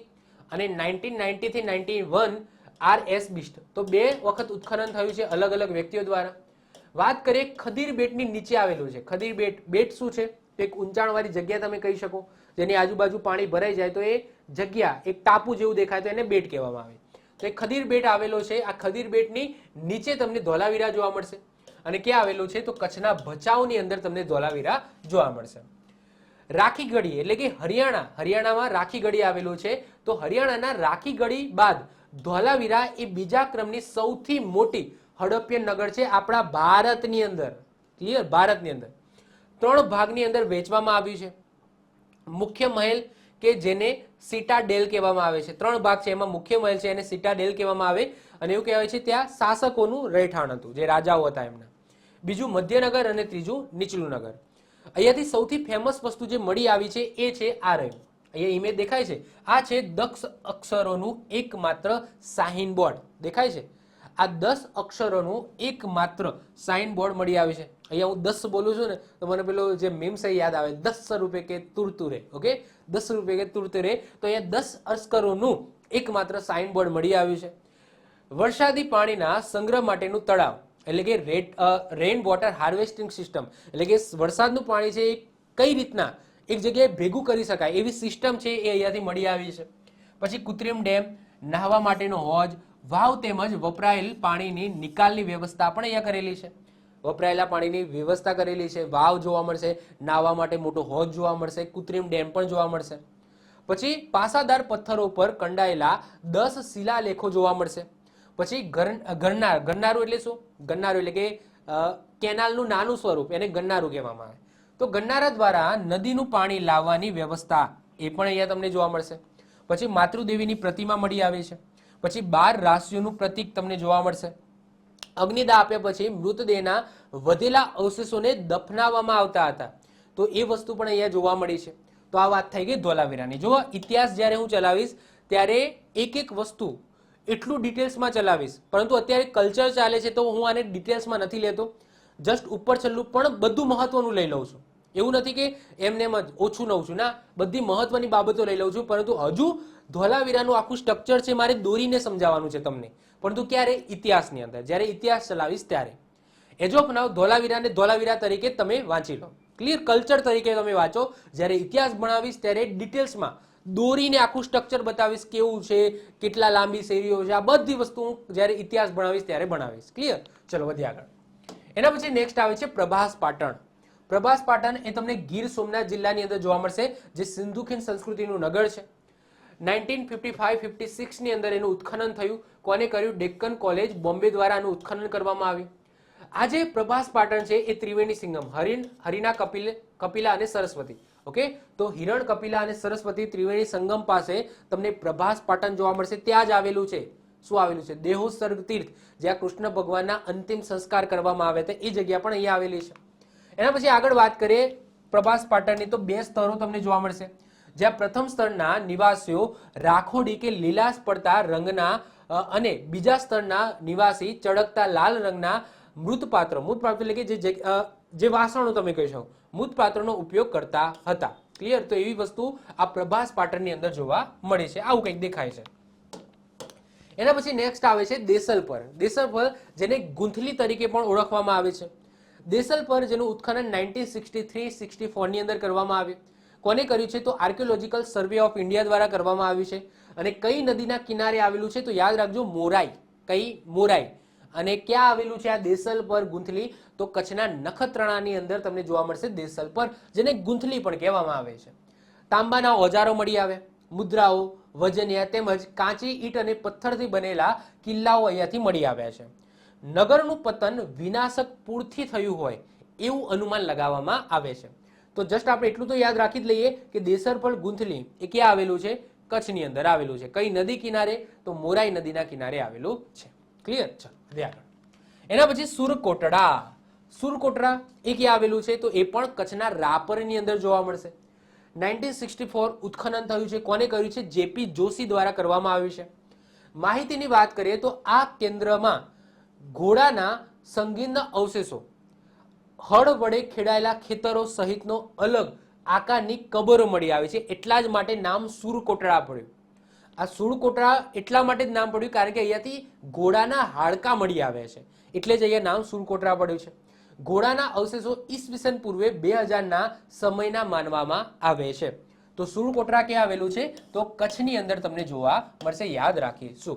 ઉત્ખનન કોને કર્યું હતું? તો જેપી જોશીએ કર્યું હતું. હું થોડું ફાસ્ટ જાઉં છું કારણ કે આ બધી પીડીએફમાં તમે વાંચી લેજો, કારણ કે આ બધી ડિટેલ્સ છે જે તમારે યાદ રાખવાની છે. ક્લિયર? તો થોડું સ્પીડમાં લઉં છું કારણ કે એજ ઓફ નાઉ હું બોલીશ, સમજાવીશ તો તમને યાદ તો રહેવાનું નથી. તો જ્યારે એની પીડીએફ મળશે ત્યારે શાંતિથી બધા જ જે સ્થળો છે સિંધુ ખીણ સંસ્કૃતિના એને ડિટેલ્સમાં તમારે જોવાના છે. અને જો કદાચ ઇતિહાસ એ વખતે ચાલુ થઈ જાય છે તો એના પછી તો ભયો છે, એટલે કે આને હું ડિટેલ્સમાં ચલાવીશ, એકદમ ડિટેલ્સમાં ચલાવીશ. ઓકે, એના પછી નેક્સ્ટ આવે છે રોજડી. રોજડી જેને શ્રીનાથગઢ પણ કહેવામાં આવે છે. જો આમાંથી મેક્સિમમ જે ક્વેશ્ચન બન્યા છે ને એ જગ્યા કયા જિલ્લામાં આવેલી છે એવા બન્યા છે. જેમ કે આ રોજડી શ્રીનાથગઢ ક્યાં આવેલો છે? તો સાહેબ રાજકોટના ગોંડલમાં આવેલો છે. એ યાદ રાખજો, એ પહેલું તમારે યાદ રાખવાનું. ક્યાં? પહેલું એરું યાદ રાખવાનું કે ક્યાં આવેલું છે. તો રોજડી શ્રીનાથગઢ જેનું ઉત્ખનન 1985માં થયું. કોને કર્યું? તો આર્કિયોલોજીકલ સર્વે ઓફ ઇન્ડિયા. કઈ નદી કિનારે છે? ભાદર નદી કિનારે છે. અને રોજડી શ્રીનાથગઢ ક્યાં આવેલું છે? તો રાજકોટના ગોંડલ પાસે આવેલું છે. માહિતીની વાત કરીએ તો હાથીના અવશેષો, તોલમાપના સાધનો, માછલી પકડવાનો ગલ, બાણ, બરણી, તાંબા અને કાંસાના વાસણો, કાંસાની કુલ્હાડીઓ અહીંયાથી મળી આવ્યા. અકીક અને ચર્ટના બાટ એટલે કે વજનિયા તથા સેલખડીના નાના મોટા મણકા મળી આવ્યા. લાલ અને ભૂરા રંગના મૃતપાત્રો મળી આવ્યા તથા અબરખ્યા લાલ મૃતપાત્રો પણ અહીંયાથી મળી આવ્યા છે. તો રોજડી ક્યાં આવેલું છે? ખાસ યાદ રાખજો, રાજકોટ ગોંડલની પાસે આવેલું છે. શ્રીનાથગઢ કહેવામાં આવે છે, આ એનું બીજું નામ છે શ્રીનાથગઢ. ઉત્ખનન કોને કર્યું? આર્કિયોલોજીકલ સર્વે ઓફ ઇન્ડિયા દ્વારા કરવામાં આવ્યું છે. એના પછી નેક્સ્ટ આવે છે શિકારપુર. શિકારપુર તમને કચ્છના ભચાઉમાં જોવા મળશે, જેનું ઉત્ખનન 1987-88 ની અંદર કરવામાં આવ્યું. કોને કર્યું? ગુજરાત સ્ટેટ આર્કિયોલોજીકલ દ્વારા એનું ઉત્ખનન કરવામાં આવ્યું. કોઈ નદી કિનારે આવેલું નથી. માહિતીની વાત કરીએ તો માટલા, કુંજ, ફૂલદાની, પછી તાસક, ફૂલડી, વાડકા વગેરે અહીંયાથી મળી આવ્યા છે. તદુપરાંત અહીંથી શંખની બંગડીઓ, કોળિયા, લકોટીઓ, છીણી વગેરે મળી આવ્યા છે. અને સ્વાસ્તિક એટલે આપણો સાથીઓ કહીએ છીએ ને, સ્વાસ્તિકના ચિહ્નો વાળું લોકેટ પણ અહીંયાથી મળી આવ્યું છે. ક્યાંથી? શિકારપુરમાંથી. અને આ શિકારપુર ક્યાં આવેલું છે? તો કચ્છના ભચાઉની અંદર આવેલું છે. ઓકે, હવે એના પછી બે કરંટ અફેર્સ તમે કહી શકો એના હું બે ટોપિક લઉં છું. એટલે કે અત્યાર સુધી જે આપણે સિંધુ સંસ્કૃતિના જે નગરો ચલાવ્યા એ તો તમારી પુસ્તકની અંદર હશે. તો રિસેન્ટલી અમુક જગ્યાએથી અમુક ઉત્ખનન કરતા અમુક અવશેષો મળી આવ્યા છે. તો જે કરંટ અફેર્સને લઈ તમે કહી શકો તો એ હવે આપણે જોઈએ. તો રિસેન્ટલી લખપતમાં 5000 વર્ષ જૂના કબ્રસ્તાન મળી આવ્યા છે, એની વાત આપણે કરીએ તો અહીંયા મેં ઇમેજીસ મૂકેલી છે, તમે જોઈ શકો છો. આ હાડ પિંજર મળી આવ્યું છે, આવા તમને માટલી ને એ ટાઈપના અવશેષો મળી આવે છે. આખી ઉત્ખનન સાઇટ તમે જોઈ શકો છો. અને એક બે નહીં, ઘણા બધા કબ્રસ્તાન ધેટ્સ મીન્સ કે ઘણા બધા હાડ પિંજર મળી આવે છે. અહીંયા તમે જોઈ શકો છો આ મનુષ્યનો માથાનો ભાગ છે એ મળી આવી છે, બંગડીઓ મળી આવી છે. અને આ રીતના તમે જો કબરો મળી, આ બધી કબરો છે, આ કબરો આ રીતના રિસેન્ટલી મળી આવી છે. કઈ જગ્યાએ? તો લખપતમાંથી. તો લખપતમાં 5000 વર્ષ જૂના કબ્રસ્તાન મળી આવે છે, એની વાત કરીએ આપણે. તો તાજેતરમાં કચ્છ જિલ્લાના લખપત તાલુકામાં ખાટિયા ગામે કરાયેલા ઉત્ખનન દરમિયાન 5000 વર્ષ જૂનું કબ્રસ્તાન મળી આવે. કેરળ યુનિવર્સિટીના ભૂ સંશોધનો દ્વારા 45 દિવસ સુધી કરાયેલા ઉત્ખનન દરમિયાન 250 થી પણ વધારે હાડ પિંજરો મળી આવ્યા છે. તેઓએ અલગ અલગ 250 જેટલી કબરોમાંથી 26 જે કબરો છે એનું ખોદકામ કર્યું. અને આ કબરો પથ્થરોનો ઉપયોગ કરીને બનાવવામાં આવી હતી. આ કબરો તમે જુઓ, પથ્થરોનો ઉપયોગ કર્યો છે. આ પથ્થર છે. આપણે નોર્મલી તમે કબર જુઓ છો તો ડાયરેક્ટ ખોદવામાં આવે છે, પરંતુ આ કબરોમાં પથ્થરો આ રીતના પછી મૂકવામાં આવે છે. ઓકે, પથ્થરો મૂકવામાં આવે છે. ઓકે, ક્યાં હતા? અહીંયા હતા. ઓકે, તો પથ્થરો મૂકવામાં આવ્યા છે. સબનું જે મસ્તક છે એ પૂર્વ દિશા તરફ, આ જે સબ છે જેને કબ્રસ્તાનમાં દાટવામાં આવે છે, તો એનું જે મસ્તક છે, માથાનો ભાગ છે, પૂર્વ દિશામાં અને પશ્ચિમ દિશામાં એના પગ હતા. પુરાતત્વવિદોએ માટીના વાસણો તથા અન્ય કળાકૃતિઓ જેમાં શંખચૂડી છે, પછી પથ્થર અને માટીના બનાવેલા મોતી છે, પછી માટીના ઘડા છે, પછી પથ્થરના લસોટા છે, પછી પથ્થરની બ્લેડ છે, ગ્લાસ, અનાજ દળવાના પથ્થરોના સાધનો, આ બધું વસ્તુ પણ અહીંયાથી મળી આવી છે. તમે એ જોઈ શકો છો. આગળ વાત કરીએ આ ઉપરાંત પ્રાથમિક અને મધ્યકાલીન દફન. હવે આ શું છે? તો એક જગ્યાએ દફનાવ્યા પછી એના અવશેષો ત્યાંથી કાઢીને બીજી જગ્યાએ દફનાવવામાં આવે, આવી પદ્ધતિ. એટલે કે પ્રાથમિક અને મધ્યકાલીન દફન, એટલે કે જ્યાં પ્રાથમિક દફનના અવશેષોને અન્ય કબરમાં લઈ જવામાં આવે છે, તો એવા અવશેષો પણ પ્રાપ્ત થયા છે. કબરોમાંના મોટા ભાગના શબ્દો વિઘટિત થયેલા મળી આવ્યા છે. ઉપરાંત માણસો સાથે પ્રાણીઓના પણ હાડપિંજરની તમને હાજરી જોવા મળે છે. માણસોના તો હાડપિંજર મળી આવે, સાથે સાથે ત્યાં પ્રાણીઓના પણ હાડપિંજર જોડે જોડે મળી આવે છે. ઉત્ખનન ટીમે એક સંપૂર્ણ માનવીય હાડપિંજર પ્રાપ્ત કરવામાં સફળ રહી, જેને મહારાજા સયાજીરાવ યુનિવર્સિટીની વિદ્યા શાખાના સભ્ય ક્રાંતિ પરમારની મદદથી પ્લાસ્ટર ઓફ પેરિસથી બનાવેલા એક બોક્સની અંદર મૂકવામાં આવે છે. આજે ઉત્ખનન થયું તો એમાં તૂટક અવસ્થામાં પણ હાડપિંજર મળ્યા, પરંતુ એક આખું ટોટલી માનવીનું, મનુષ્યનું હાડપિંજર મળી આવ્યું છે અને એને મહારાજા સયાજીરાવ યુનિવર્સિટી વિદ્યાશાળાના સભ્ય ક્રાંતિ પરમારની મદદથી પીઓપી પ્લાસ્ટર ઓફ પેરિસથી બનેલું એક બોક્સ છે એની અંદર મૂકવામાં આવ્યું છે. આ સાઇટ કચ્છના સુળકોટરાને મળતી આવે છે, તેમજ આ સાઇટ હડપ્પન સાઇટથી પણ વધારે જૂની હોય એવું માનવામાં આવે છે. પ્રાપ્ત થયેલ હાડપિંજર કલાકૃતિને કેરળ યુનિવર્સિટીના આર્કિટેક્ચર વિભાગની અંદર પણ એના સંગ્રહાલયની અંદર પ્રદર્શિત કરવામાં આવશે. અહીંયા જે મૂકવામાં આવી છે ને એને અહીંયા પણ પ્રદર્શિત કરવામાં આવશે, એટલે કે કેરળ યુનિવર્સિટી આર્કિટેક્ચરની વિભાગની અંદર પણ એના સંગ્રહાલયની અંદર પણ પ્રદર્શિત કરવામાં આવશે. ક્લિયર? તો આ યાદ રાખજો. રિસેન્ટલી આમ તો ઘણો સમય થઈ ગયો, પરંતુ આ જસ્ટ યાદ રાખજો કે લખપતમાં 5000 વર્ષ જૂના કબ્રસ્તાન મળી આવે છે. એક્ઝામની અંદર આવો ક્વેશ્ચન પૂછાય કે રિસેન્ટલી કઈ જગ્યાએથી 5000 વર્ષ જૂના કબ્રસ્તાન મળી આવે છે, તો ખબર હોવી જોઈએ કચ્છના લખપતમાંથી. આવો ને આવો એક બીજો કિસ્સો જોઈએ. વાત કરીએ બુદ્ધની 5મી સદીની મૂર્તિનો માથાનો ભાગ મળી આવ્યો છે. કઈ જગ્યાએથી? તો તાજેતરમાં મહેસાણા જિલ્લા છે, એમાં સતલાસણા તાલુકો છે. આ સતલાસણા તાલુકાથી 10 કિલોમીટર દૂર નેદરડી ગામ આવેલું છે અને આ નેદરડી ગામમાંથી બૌદ્ધ ધર્મના સ્થાપક ગૌતમ બુદ્ધ અને આ ગૌતમ બુદ્ધની પ્રતિમાનો માથાનો ભાગ મળી આવ્યો છે, જે આવું કંઈક દેખાય છે, જે થોડો લાલાશ પડતો છે. બુદ્ધની પ્રતિમાનો માથાનો આ ભાગ ઈસુની 4થી 5મી સદીનો હોવાનું અનુમાન લગાવવામાં આવે છે. આ ઉપરાંત બૌદ્ધ ધર્મના ગુજરાત સાથેના સંબંધને અને તેના અવશેષો તારંગા અને વડનગરથી પણ પ્રાપ્ત થયા છે. આગળ આની વાત આપણે કરી ગયા. ઓકે, જ્યારે વડનગર હું ચલાવતો હતો, હમણાં વાત કરી, ત્યારે વડનગરમાં પણ આ બાબત આપણે જોઈ ગયા. તારંગામાં 300 મીટર ઊંચા પર્વત પરથી મળી આવેલ બૌદ્ધ સ્તૂપ તેની સાબિતી છે કે તારંગામાંથી 54 જેટલી કુદરતી ગુફાઓ પણ મળી આવે છે. એ પણ તમને ખબર છે, બૌદ્ધ ગુફાઓ છે. ભાવનગરના તળાજાની અંદર પણ બૌદ્ધ ગુફાઓ જોવા મળશે. આ કુદરતી ગુફાઓમાં બૌદ્ધ ભિક્ષુકો રહેતા હતા. કેન્દ્રીય પુરાતત્વ વિભાગના અભિજીત આંબેડકરના નેતૃત્વ હેઠળ એમની ટીમ વડનગર અને તારંગામાં પુનઃ ઉત્ખનનની પ્રક્રિયા એમને શરૂ કરી છે. તો આ પણ જસ્ટ એટલું યાદ રાખી લો. શું યાદ રાખી લઈશું કે રિસેન્ટલી નેદરડી ગામ આવેલું છે. નેદરડી ગામ ક્યાં આવેલું છે? સતલાસણા તાલુકામાં. સતલાસણા તાલુકો ક્યાં આવેલો છે? તો મહેસાણા જિલ્લામાં. ત્યાં બૌદ્ધ ધર્મના જે મેન જે વ્યક્તિ હતા ગૌતમ બુદ્ધ, એમના મોઢાનો ભાગ, મુખનો ભાગ, મસ્તકનો ભાગ એટલે કે મૂર્તિ છે એ રિસેન્ટલી મળી આવી છે. ક્લિયર? આ કંઈ યાદ રાખવાની જરૂર નથી. આ પહેલી લાઈન છે ને, પહેલી 2 લાઈન એ ખાસ યાદ રાખી લો. ક્લિયર? તમારે એક્ઝામ પોઈન્ટ ઓફ વ્યૂથી એમસીક્યુ રૂપે એક્ઝામમાં આવી શકે. હવે વાત કરીશું છેલ્લે વધેલા સિંધુખેણ સંસ્કૃતિના નગરો. મોટા મોટા તો મેં આપણે ડિટેલ્સમાં જોઈ ગયા. હજુ આના સિવાય પણ ગુજરાતની અંદર સિંધુખેણ સંસ્કૃતિના નાના નાના નગરો મળી આવ્યા છે, એની વાત કરીએ. ચલો, એમાં છે આમળા, લાખા બાવળ.